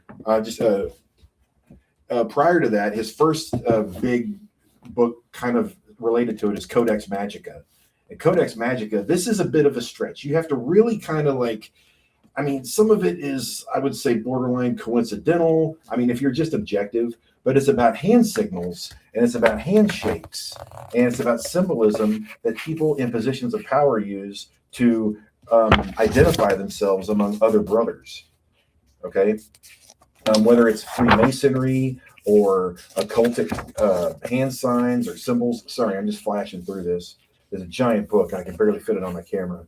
But everybody from presidents to congressmen to actors to you know anything you think of. Now, a lot of this I say seems coincidental because, like, okay, like for example, you've got Lisa Marie Presley, and she's just sitting cross-legged with her arms in a funny position, and the author is going to infer that it's some sort of occultic symbol, that others will be able to pick up on. So, there's a little bit of interpretation that Mars is using in his book, but it's still a dynamite book.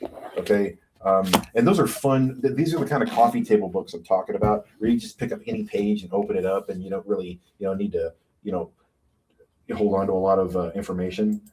But Codex Magica and Mysterious Monuments by Tex Mars. Those are must buys.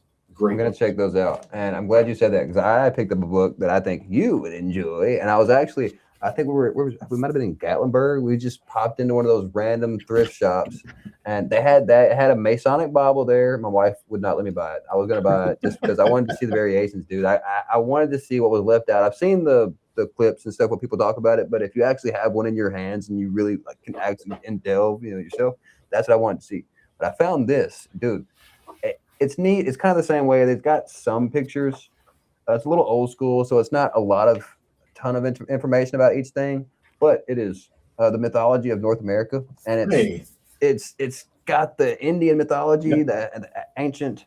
I say ancient, but how like the Egyptian mythology that was in the Grand Canyon and stuff like that too. They have a lot of that in here too, but there's only so much of that information that they actually have compared to what you could find on the internet now. Because I think there's that one guy, I don't know his name. I would definitely shout him out because he's currently on a motorcycle or dirt bike, but he's traveling through the Grand Canyon, going into all these caves that they're not supposed to, and he's posting all the videos. So y'all got to check him out. I can't think of his name, and I don't know if I'd get flagged for saying it, but y'all go find him, check all his information out because he's digging deep. But yeah, dude. I'm glad you said that because I've been trying to find the new read.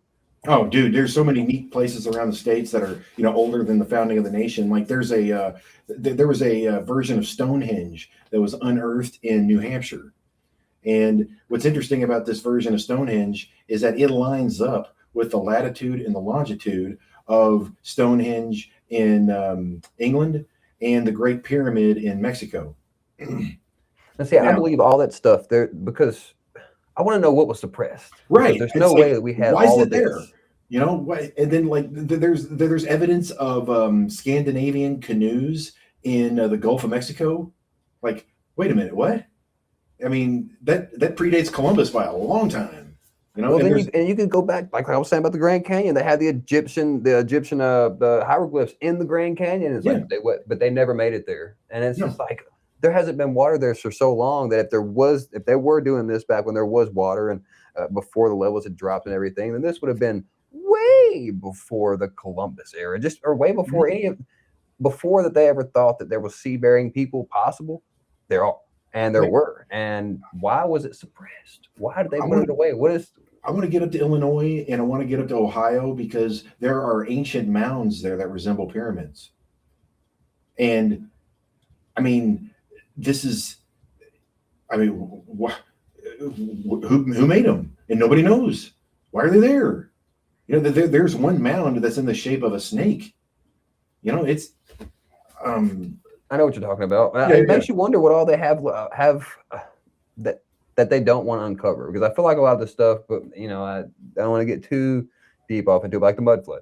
How much there's so many buildings around here in the same scenario, but how much stuff is actually under the earth that I do believe they knew about it before it was all whether covered up or the past has been or the past is kind of taking it over. But like around here we have Indian mounds, and you can find the arrowheads and the fossils and all this around because we're right next to the Mississippi River. We're on the Delta. You can find that all over the place.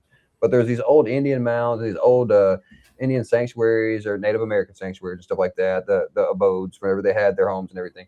But they have all this stuff, and we have a museum that has a little bit of the history there, but we have none of the places that have been excavated. Like we don't have places you can go to and actually see the mounds. Now there's fields you can go to that are sitting on top of the mounds that are being farmed and like tilled up every single year that you can't go out there because they're farmland, but you don't have these places that are excavated. It makes you wonder, like, what was here that should have still been around? Like, we hold so much I mean, well, you've seen the picture of what is it? I think it's not the Washington Monument, but the Capitol, Washington D.C., the columns in the building there Oh with yeah, nothing yeah, else yeah. around it. Mhm. And it's like, well, these things were here before then what was hidden away before they did what we have now, before society became what it is? What did they have back then, and what did they find? Why does it take? We're getting way off topic. No.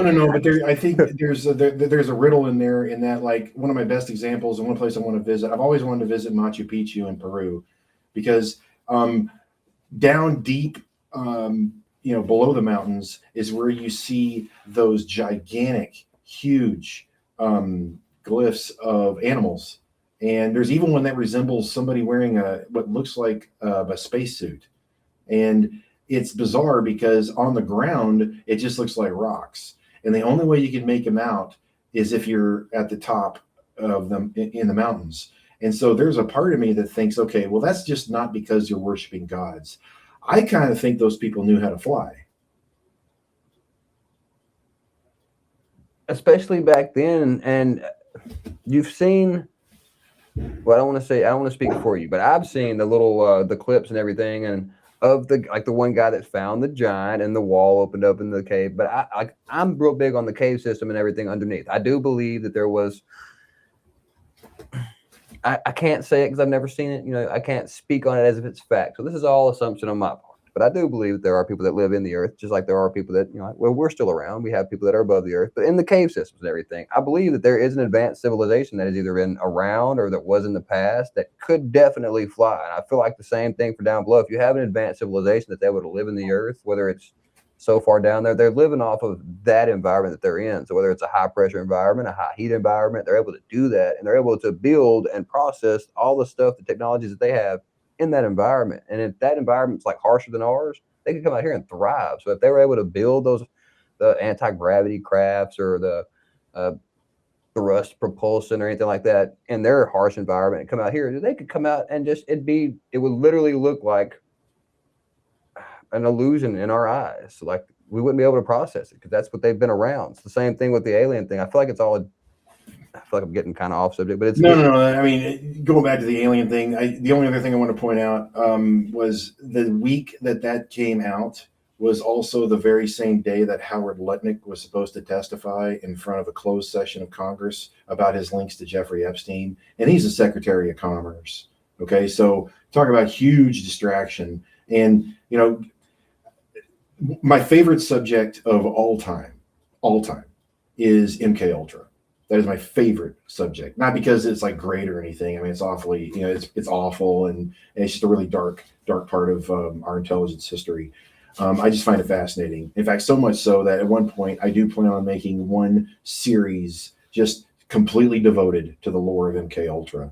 And so this past week, when Congress held a hearing about reopening an investigation into MK Ultra, it piqued my interest. Okay, and so I was listening to the testimony, and they even had the author of a really good book that I recommend on. In fact, I have it right here. So the author's name is Stephen Kinzer, and this is a pretty recent book of his called Poisoner in Chief, and it's all about Sidney Gottlieb, who ran the MK Ultra program, and he was there before Congress giving his opinions. And I thought that was a little strange because most of the evidence of MK Ultra has been either destroyed or it's just not going to get released. But I do recall that just maybe about 8 months ago, there were rumors that a new television show was going to be streaming on a network all about MK Ultra, and this just struck me as like marketing. Kind of like how the UAP thing seemed like marketing for that Steven Spielberg movie. You know what I mean? And if you do enough reading and you go back and look at the Iraq War, you'll remember the story of Jessica Lynch and how that was actually a collaboration between the military and Jerry Bruckheimer, the movie producer. And the military and the federal government have their own media departments for marketing. And so I see this business on MK Ultra. I see this business on UAPs and what it coincides with in the public consciousness, and it just seems like fishy. Fishy ain't even just that's the bottom of it, brother. It seems like it's. I know I'm curious, but like I said earlier, like I want to know what it is other than us being like you mentioned earlier about us being seen as the sheep, because we're kind of our sheep at this point now. It just seems like everything's going with the flow. We're turning to the herd without actually having a choice. The thing that happened a couple of weeks ago, I can't remember what it was. Either way, whenever like Charlie Kirk thing, whenever his situation happened, it was like a big major uproar. And then you see the I would call a promotion for Erica Kirk, for his wife, which a day or a week afterwards, now you have this big time promotion, and it looked as if she was to run for like president. And I know it sounds like such a joke for me to say, she would have had a ton of people vote for her just because of the way she was promoted after that. Okay. Am I wrong in saying that I do not find her attractive at all? You're not. No. Okay. She's so scary to me. She looks so like buttery plain. You know, she looks like just this plain wafy, not wafy, but like mid generic girl shape. You know what I mean? She scares me so bad. It's the eyes, dude. Like, I think it's the blue eyes. She's got the Tony Hinchcliffe eyes, like the blue with like the red face, and it's scary. Like whenever she tried to do Drewski, it's like I get you. I get you want to get your lick back. Yeah. But the only way to actually do that would be for her to go full on out and do blackface. And I guess so. I just she does have that habit that a lot of celebrities have, in which they code switch depending on the interview that she's in, and you see that with people like Quentin Tarantino or Matthew McConaughey does that. Man, he is the worst representative of Texas. I cannot stand Matthew McConaughey. He is not Texas, okay? That guy can eat it. That guy doesn't know brisket from dog manure. I mean, that guy, Matthew McConaughey. Yeah, you said so. Yeah, you are. I don't want to say station. You are based in Texas, right? Yep. How do you feel about it becoming the new comedy hub of America for some reason? Well, I think that's pretty. Look, I love stand-up comedy. I love going to clubs. In fact, during the lockdown, there's this local club here in Houston. It's called The Secret Group, and we managed to go out to we've been to a couple of shows in different locations, but I like low rent, hard to find weird stuff. I don't need spectacle. Although I do like a good gimmick, but that's a different story. So I would find these like underground shows and go to them, and nobody's wearing a mask and everybody's cool. You know what I mean? And I like being around that kind of crowd. And so we went to go see a show where Sam Tripoli was out there. And we had a great time. And this is during lockdown. And fortunately, in most of Texas, everything was pretty cool. We didn't have it nearly as severe as some poor folks in Michigan or New England, but there was still some pressure. We got a local judge here in Houston who's kind of nuts, who is trying to institute a lot of policies. And then another show we got to go to was really tough because the comedian didn't disclose the location of the venue until like 2 days before, because if he's had cases where he states the name of the venue and people will call and talk about what a politically incorrect comedian he is, and the venue will cancel him. But we got to see Owen Benjamin, live in the flesh, and it was great. We had a wonderful time, and it was a low rent, seedy place. I'm like, God, this place is falling apart, but I'm having a great time. Well, do we have a place like that around here? And I feel like Arkansas might be the next up and coming comedy scene too. Yeah. Like Kill Tony sending his Killers of Kill Tony up to Little Rock too. So big shout out to Tony Hinchcliffe there, all the guys there. Much love for all the people down in Dallas and Austin. I'm surprised Austin is becoming what it is, but like you said, like Austin, I used to live in Austin for a little bit, and I've been in every corner of the state. I mean, that Johnny Cash song, I've been everywhere, man. Believe me, I've been everywhere, and almost every little dirt town in Texas I'm familiar with.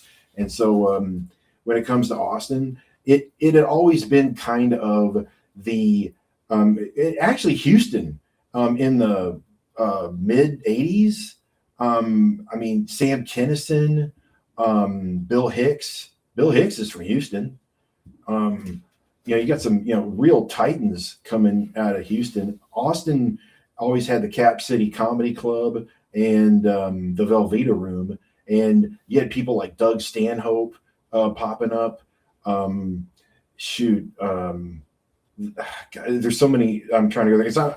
I'm a big fan of comedy from when I was little. I mean, one of my very first records that I owned was Steve Miller Band and Steve Martin's Let's Get Small, which was like my favorite comedy albums of all time.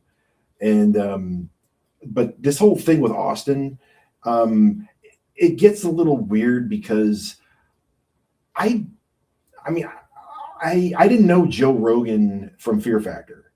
I didn't know Joe Rogan from News Radio. I didn't know him from the UFC. I only knew Joe Rogan from comedy.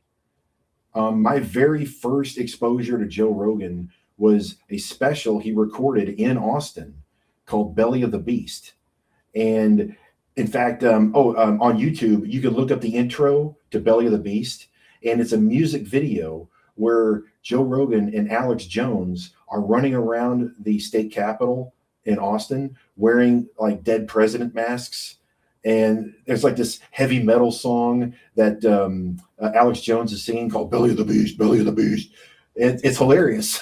No way. Yeah, I see yeah, that. And it's kind of the same thing for me because my younger generation, like I didn't know Sam Tripoli did comedy. I know him from Conspiracy. That's all I've ever known him from. That's all I've ever seen him do. And I did not know he did comedy. He's hilarious, man. Or like even like Dana White doing mixed martial arts and everything. Yeah. He does the UFC and everything. I didn't know he was like actually in it, in it. And it really blows me away to see that these people can not just change their life, but same thing with this show. That's why we bring as many guests that we can, and that's why I reach out to celebrities and stuff, is because their life can take a turn like that. Sometimes for the better, sometimes for the worse, but most of the times they're making a change in their life that is completely swapping it. Kind of like you did with the cards, dude. It's like, for example, I felt like I'm about to be 30. I got, what is it, the 3rd? I've got 6 days and I'll be 30. And I've wanted to do a podcast for so long and just thought, man, I can't do that. I never thought I could try that. I wouldn't have the support. Who would help me out with it? Who would I even ask? And then I literally just tried. That's why I try to tell everybody, just try. Yeah, just try. Or just like Nike says, just do it. But seriously, just do it. So like I'm at the moment now to where I'm striving to start a podcast. Been lucky enough to run into you with your amazing cards, dude. I don't want to gas you up too much because I know it feels like I'm just, putting cheese on top of the spaghetti. But dude, I'm serious. I love the concept, and I feel like there are 5 flaws. There are 5 flaws in Series 2. Okay, and if you can spot them, then man, you're quite observant. Okay, got you. Well, see, I was surprised by it because, like, you were saying earlier about how it feels like there's no such thing as an original. Oh, you're good. Yeah, no, you're fine. I realize too. It's almost 2 hours in, but I just want to. Oh no, you're fine. But I wanted to say that you were mentioning earlier about how you feel like there's no such thing as an original thought anymore, and I'm right there with you. I feel like it's so hard to find those original thoughts because everything's happened almost. Like even now, like searching into technology, what is something you could think of that somebody hasn't already tried? Like go back to Nikola Tesla, free energy, everything it seems like has already been thought of, and that's why when I first heard the idea of Plunder World, I was like, where has this been? And I've done a little research and I found a couple of guys that are trying to do it like this, and there's nobody that has the right concept and idea. That's why I feel like this right here is the footing for something that is a lot bigger than, I don't know how big your imagination is, but like even mine with this podcast. I've always wanted cards like these. Some of the earlier attempts, like my dad was into like heavy reading. And when my father would get together with his family during the holidays, they would have long conversations till like 3, 4 in the morning about all of this like heavy history stuff and political stuff. And I had no idea what they were talking about, but I wanted to be a part of it. I would always listen in. And so I remember asking my dad when I was little, I said, hey, Dad, if I wanted to understand what you guys are talking about, what would you recommend that I do? And he's, oh, well, here, just step into my bedroom. And so he opens this door, and he's got this big bookshelf, and he starts, pulling off a few books. And so he hands me a stack of books, and he says, yeah, just start reading this stuff. And I was getting the hang of it, and I obviously, that doesn't make me immune to the temptations and other things that hit you later in life. I mean, don't get me wrong. Reading all this stuff does not make you a better person. I've made everything I thought, like, getting older. I'm like, oh, I'm never going to fall for that trap, or I'm never going to be a sucker. No, I did it. I did it all. I fell for every stinking ploy you can think of. So this doesn't make you like a wiser person, but it does give you context. So, when you hear the news or when you see something on social media, you're going to forget it, or you're just going to take their word for it. And my goal was to make like a reminder in a binder. Okay. So like you've got some context or a little bit of a, I would say like Sam Tripoli always talks about his show as being like an introduction to heavier topics, like the baby steps of conspiracy. I would say I'm similar. This is like the baby toy for, I wouldn't say conspiracy theory. I would just say like, crypto politics or stuff related to conspiracy.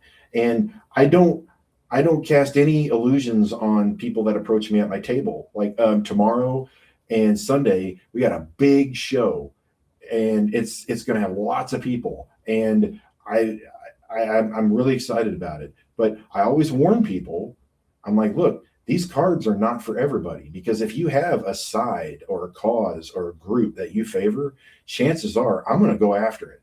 And that includes some parts of religion.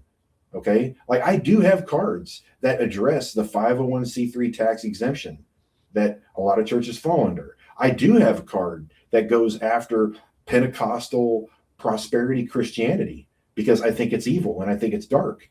And I do have a card that describes in detail the history behind the Schofield Reference Bible. And if those subjects make you uncomfortable, well, I'm not claiming to be an expert. I just want people to have context, because these are decisions that you're not only making for yourself, but you are more than likely influencing your children, your community, and others around you, because you have just been sold a bill of goods and you take it as biblical faith. And I'm here to tell you that those three things specifically are built on corruption, manipulation, and replacing central tenets critical to believing in Christ. And the other thing I'll add to that is that there is the testimony of a complete and total sinner that has done more for strong faith than any millionaire preacher. And it's a man by the name of Marjo Gortner.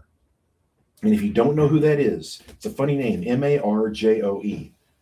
I would highly recommend looking at the history of Marjo Gortner. And there's even a documentary about him. I think it's for free. You can find it easily. It's called Marjo. And it's brilliant. Okay, so just the quick summary. Marjo, when he was a little boy, like 5 or 6, his parents were Protestants, and they taught him to be like this cute little preacher. And he'd get up there in front of the camera and go, praise Jesus and hallelujah. You gotta, be right with God. And it was just a cute, like, sideshow. But the gag is that mom and dad would be in the audience, and they'd shout signals to him. Like if mama said, hallelujah, well, that meant the crowd was like losing energy and you needed to bring it up. Or, if she said, praise Jesus, well, that was the signal that everybody's really, she can notice people are reaching into their purse because they're ready to give to the offering plate. So anyways, Marjo, the guy even conducted wedding ceremonies when he was 6 years old. I mean, it was a sensation. And so he gets into his 20s and he starts having this crisis of faith. I mean, he was wrestling with atheism, and he decided that he needed to clean his consciousness. And so he hired a film crew to follow him on this church circuit around the United States. And on camera, he shows you and tells you all the dirty tricks that these prosperity Christians use to take your money. And it's amazing because he got it on camera. That means he could never do it again. It's a confession wrapped in a mission. And it is, if you look at it from that lens, it hits you on that emotional intelligence that I was talking about while you were away. And that's what's so brilliant about it. So Marjo, great documentary. And if you just, you could just skip around in that film and just find something that'll just absorb you. And I bring that up because that technique is not gone. In fact, a lot of those prosperity Christians, they've traded their powder blue suits and their satellite connection for sleeve tattoos and cowboy boots so they can relate to the youth. But it's the same trick. Oh, dude, it's crazy you say that, and hopefully my wife don't cut me off when I say. So I've noticed a few things, and I've pointed it out a few times. But like, you'll be in the church, and they'll go to like I forget what they call, like offering call or whatever, and they always say, for example, I won't speak of any pastors, for instance, but as a matter of fact, this isn't, and if any of you are the locals that are listening to this is not a pastor that's from around here, anywhere near, local to the area, but it is a Southern pastor. When I say this, you'll understand completely what I mean. So he gets up there, and the first thing he says is, "Guys, we have a ton of new land coming. We got this new church that's being built, and I know the men are going to love this, but, we got to take care of our people. We got to take care of the church. And before we pass this offering plate around, I want to talk about the land that we have. The land. Guys, do you know what we have on this land? Take a what kind of grass. Take a guess at what kind of grass we have." And the guys are sitting there, you hear a little chuckle, fuel things, and the pastor's like, "It's ryegrass, beautiful ryegrass. You know what loves to eat ryegrass? Bucks. You bring them bucks out there, and I guarantee you, if we're gonna have a nice church. We got to have nice bucks out in the line." And you know what happens when we see a nice buck, and all the guys in there, they start to raise up, and they're all getting happy. And he's like, "We're going to pass this offering plate around, and I just want you guys to just donate to what you see coming. We see these bucks coming, we see this church coming." And it's like, you're preaching about bucks. You're trying to get bucks. That's all you did. Yeah, dude, it's so obvious. You're pandering, and you see it in politicians, you see it in preachers, you see it in teachers, you see it in youth leadership. But when you start pandering, that's a warning sign. Okay, so wake up. If somebody is trying to relate to you, okay, especially to a particular demographic, that's when they code switch. That's when they start talking more street, or they start talking more local, or they use cliches nonstop because they want to relate to you. All right, and they're strangers, and you can tell it's like this. Look, dudes can relate to this, but you're on a first date, ladies can smell desperation. Okay. All right. And you can also smell pandering. It's just as smelly. All right. But that's neither here nor there. I mean, you're right. I mean, bucks. That's dude, I would totally go. Now, if some guy's like, "Oh, we also got this gigantic fishing pond with bass like this big." Dude, here's my money. Here, take it. Okay. You got me, brother. You got me. Yeah. Hook, line, and sink. Dude, I could fish. I could fish in a toilet. I don't care. I mean, shoot. We've got to bring you down here, man. Now we're at 2 hours, so I got to say, I go through Arkansas from time to time. Look, Eureka Springs used to be awesome until it got infected with that left, lady on lady action, and then it look, maybe. I know it's not Arkansas, but Southern Arkansas is just a stone's throw away from Branson, Missouri, or Northern Arkansas. And I don't know, I find it pretty charming. And I've been through Little Rock a bunch, but just like the major sites, I tell you what, I know where Toadsuck, Arkansas is. Of all places, you know where Toadsuck. You never heard of Wiener? You haven't heard of what's the other one? We got Wiener. We got Twist. There's this weird area like in Arkansas, Missouri, just not directly in the Ozarks, but just on the outer cusp where things are really weird. Like there's this town in Missouri called Number 8, Missouri.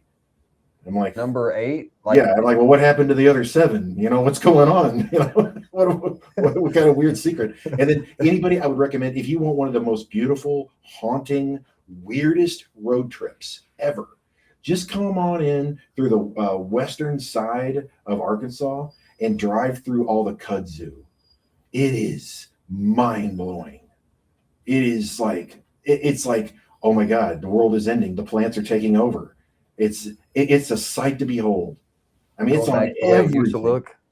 Oh my gosh, it's on the concrete, it's on other trees. Shoot, there's like skunks walking by, it's growing on them. I mean, it's everywhere, dude. I mean, Brother, I wish it feels like it used to look like that around here. We're on the up and coming side yeah, of it now. Here we're in the Delta, and yeah. we are the number one still producing county in America, like Mississippi County where I live at. Mhm. And I got a feeling like the steel boom is going to happen, and we're going to have the cities are going to turn into these. That's why I was saying the city that we live in now is a hallmark town. Like they knew what was coming. A billionaire bought the town, and now it's like an investment in a sense. So they know what's coming. Us locals kind of know what's coming, but you can still see the aftermath of that stuff. Like across the levee, there's the towns that are overran. There's a few towns like I'll say them. Like if you come through Arkansas, there's a little town called like Gilmore. You would never know it's there unless you got off on a side road or on the service road, went down a few blocks, and then got off on this random side road, and then you end up in that town. And it just seems like it's falling in on itself. And then the cities, like you were saying, everybody's getting pushed out to the cities. Everybody's Yep. getting pushed into these bigger populations, and that's what it seems like is happening. So around here, we have this. I don't want to say we don't have a boom of people moving in here yet. We have a boom of people working here because the money's here, but nobody's moving here yet. And once the infrastructure comes, and once we start getting all the fancy bowling alleys and the movie Yeah, theaters and all the man. other stuff, it's gonna happen. And it's It's gonna happen. scary to see because I wish I like those scary overgrown parts of Arkansas on the other side of the state. I kind of wish those were still here because I have a fear of what's coming, man. No, I know, I know. I mean, I'll tell you what, I do have a geriatric wiener dog here that's giving me the whines. So, what I'm going to do is, we've been going a little while. I'm going to offer your listeners a free pack of cards. Okay, if that's okay. That is So, perfectly fine, brother. You let them know what what I'm all you going to get. do is I'm going to open a pack of cards here on camera, and what I'm going to do is go through some of these cards, show you what they are, and this very pack of cards. I'll tell you what, we'll make a game out of it. So the rules are that, look, postage is expensive. Okay, so this is only for listeners in the United States. Okay, I mean, I might make an exception for Hawaii and Alaska, but cut me a break, y'all. Um, and I'm going to ask a little trivia question towards the end. It'll be an easy one, and all you got to do is reach out to me. All right, and I'm easy to reach. I'll give you all that contact. But you get this question right, and I will mail you this pack of cards. And the let's see here. So what I'm going to do is I'm going to pull out a stack, and Alex here is going to help out. I'm going to go through the stack of cards, Alex, and you tell me where to stop. All right, is that fair? I got you. You go, you let it roll, and I'll tell you when. Okay, so here we go.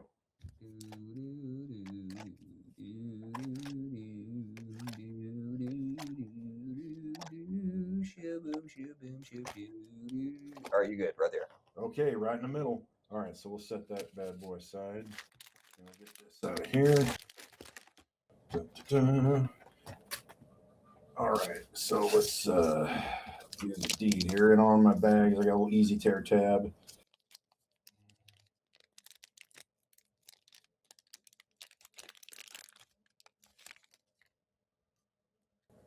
Okay, so we have a gold border card about Blackwater, contracting firm that was assigned to helping our soldiers in Iraq and clean up during Hurricane Katrina.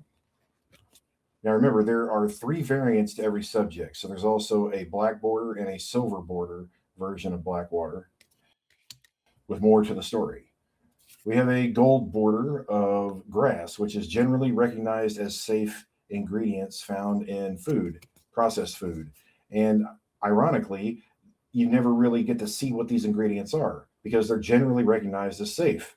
But there are more grass ingredients that have been recalled than other ingredients. We have a black version of HEK 239. This is the kidney extract that is used to determine flavor profiles for Coca Cola, soy sauces, and other processed beverages. And this is a black border about Operation Timber Sycamore, which is part of the story of how the United States helped create ISIS. And this is a spicy subject. The history of Black Lives Matter is the gold border, detailing how it's just a total grift of the inner city populations. And that was from a guest artist. I didn't actually do that artwork. But I failed to mention that these are all original compositions. I don't use any AI. I'm a photographer and a photoshopper and a bit of a collager. There's a gold border that your wife would appreciate about John Dewey. He's the father of progressive education. And progressive education is why most boomers are kind of slow when it comes to thinking. John Dewey's primary contribution is that he felt that the past is irrelevant. Only new knowledge is what matters. And then finally, we have a gold border of Giulio Andreotti, who was a prime minister of Italy during the years of lead, when an actual real secret society ran Italy. Okay, this is a real recent case. And I think that's foundational for young readers, because you talk about secret societies and they sound like, oh, just dumb guys who wear robes and, meet up and do nothing. But when you actually realize that secret societies in a recent period of history controlled governments, then it all of a sudden seems more relevant. So the trivia question is, since we're on the topic of Arkansas, might have to do a little internet research, but I don't know if it's still around, but Little Rock used to have a minor league hockey team, and I love hockey. And so anytime I was in and around Little Rock, I would always go see the local minor league hockey team in Little Rock. All you got to do is email me or instant message me on Instagram and tell me the name of Little Rock's minor league hockey team. And I'm easy to reach. You can find me on Instagram at Plunder World Cards, or you can email me plunderworld@protonmail.com. All right. Easy. James, you are awesome, brother. I'm excited for the cards, and like you heard him, guys. He said it, James at Plunder World. You can find him everywhere. I recommend reaching out to him. Like, don't be. I was so scared to reach out to any of the guys on Instagram. I didn't know. Even like getting Bryce on, I just assumed it was like a shot in the dark. You can't talk to these celebrities. Reach out to these guys. Reach out to James. Tell him how much you appreciate the cards. And again, he did say we can't ship. I say we. I have a lot of listeners in Nepal and Sweden that may end up reaching out. Look, sorry. guys, I wish. I don't know how shipping works, getting it overseas. One day, maybe, whenever we start blowing up, hopefully, if he gets this, I don't want to say off the ground because it's already blowing up. But whenever this thing actually does get to where it's overseas, I can't wait for you guys to check it out. And if you're listening and you want some cards, think of it like a future project. You will get some in the future. But right now, we got all the love and the support right here in Arkansas, right there in Texas. James, if you don't mind, tell them again where they can find you. Well, you can always check out plunderworld.com. That's where I tend to update my tour dates for shows and conventions. I'm most active on Instagram for like preview art or convention announcements. Speaking of, Series 3 is about to be released, and it's a monster. It's a much bigger series. The artwork is even more, it's even better. And I'm always trying to strive for, and there's also, might be the first show I mentioned this, but anybody that gets Series 3, there's going to be some funny things on the back of certain cards. It could be some sort of riddle that might be a contest for something hard to find. I don't know. I mean, that just depends on how much you read and how much you pay attention. Okay? So I'm being cryptic on purpose. Now, you heard him say it. He might actually have a crystal skull for you guys found right in the top of the Memphis Pyramid. No, seriously, though, guys, y'all check him out. Be on the lookout for any little side quest that he has us ready for. So even if it's a little bit of research or if it's just us finding that hidden card that we're all looking for. Like, I did not know. I was actually, it kind of cracked me up when I seen I did not know. I knew it was a possibility to be in there. But again, mind blown at the things that the creative aspect that you have behind this, brother. And I forgot to mention, I'm actually going to be with Sam Tripoli in November in Dallas. There is a big, giant, huge convention called TrutherCon 2026, hosted by the Skiba family. And this is a convention for everybody that's into this kind of material. This thing's going to be massive, and I got a table there. And I cannot wait to meet a whole bunch of like-minded individuals. It's not necessarily close to Arkansas. It's definitely not close to Nepal, but, There's a dearth of conventions and meetups for this kind of material, and this is definitely going to be one of the bigger ones. So I think it's the first weekend of November. So check it out. Check him out, guys. Y'all meet up with him at any of the conventions. Be on the lookout for his website. Like you said, he puts all his tour dates and everywhere he's going to be on his website. Check him out. You might see it on his Instagram. Follow him on the Instagram. You can find him on my Instagram too. Follow us. Give us a shout out. Leave a comment. But before we get off of here, I got to say, I got to thought an idea. Whenever you said it earlier about the prosperity gospel thing and how you do have a card by it, I would love to pull a gold Joel Osteen and just on the front of it, it's got a big prosperity. Well, yeah, I'm not going to put his face on there. That's going to put me in trouble. But he's actually his home turf is in Houston. And, no way. Oh yeah. In fact, his mega church used to be a basketball arena. That's where the Houston Rockets used to play basketball. Shoot, that's where when I was a little boy and I wanted to go watch Hulk Hogan and the wrestling, we used to go to the Summit. That's where we went to go watch it. And that now is Lakewood Church. And in fact, it was like 2 or 3 years ago, there was a plumber doing some work on the interior, and he ripped open a wall, and sacks of cash came spilling out of the wall. Okay. I believe it. I believe it. Like I saw a video and they asked him, this is the last thing I'll say before we get off, but they asked him about his private jets and he said he swore he didn't have any. And then the next clip is literally a picture of him getting on his private jet. So again, matter of fact, hopefully, James, I would love to have you on for a future episode strictly about the, I don't want to say I'll call it the confusion in the church. That's fair. Yeah, I agree. That's a great way to put it. Yeah, because I would love to have that on. I'm very happy for this episode because if y'all haven't seen, I've been really ecstatic, except for the minor bit of inconvenience I had at the beginning. I apologize for my technical difficulties because I am not as tech savvy as I thought. That's why I bought a $1,000 camera and I just sold it for a GoPro. So we're gonna have better 4K footage and we're gonna have drone footage coming soon. Big shout out to James for coming on the podcast. I love you, brother. It's awesome to have you on. Big shout out to OG Afro, man. I would say coming on in the fall, but your boy's got to save up a little bit of change before we can get him on. Big shout out to Lil White, too. Much love to all of you guys. And before we get off, I got to say big shout out to my wife. This past month, I wanted to have her on. She was been kind of on me about getting her on for Infertility Month, and I was scared to bring her on because I've been so worried about the struggles that we've had. But I had this feeling that we're going to have a baby, brother, and I want all y'all to be excited with me because I feel like it's going to happen. I think this might be the first time she's actually heard me say that I think it's going to happen or I know that it's going to happen. So I got faith for it, guys. So y'all be praying for us.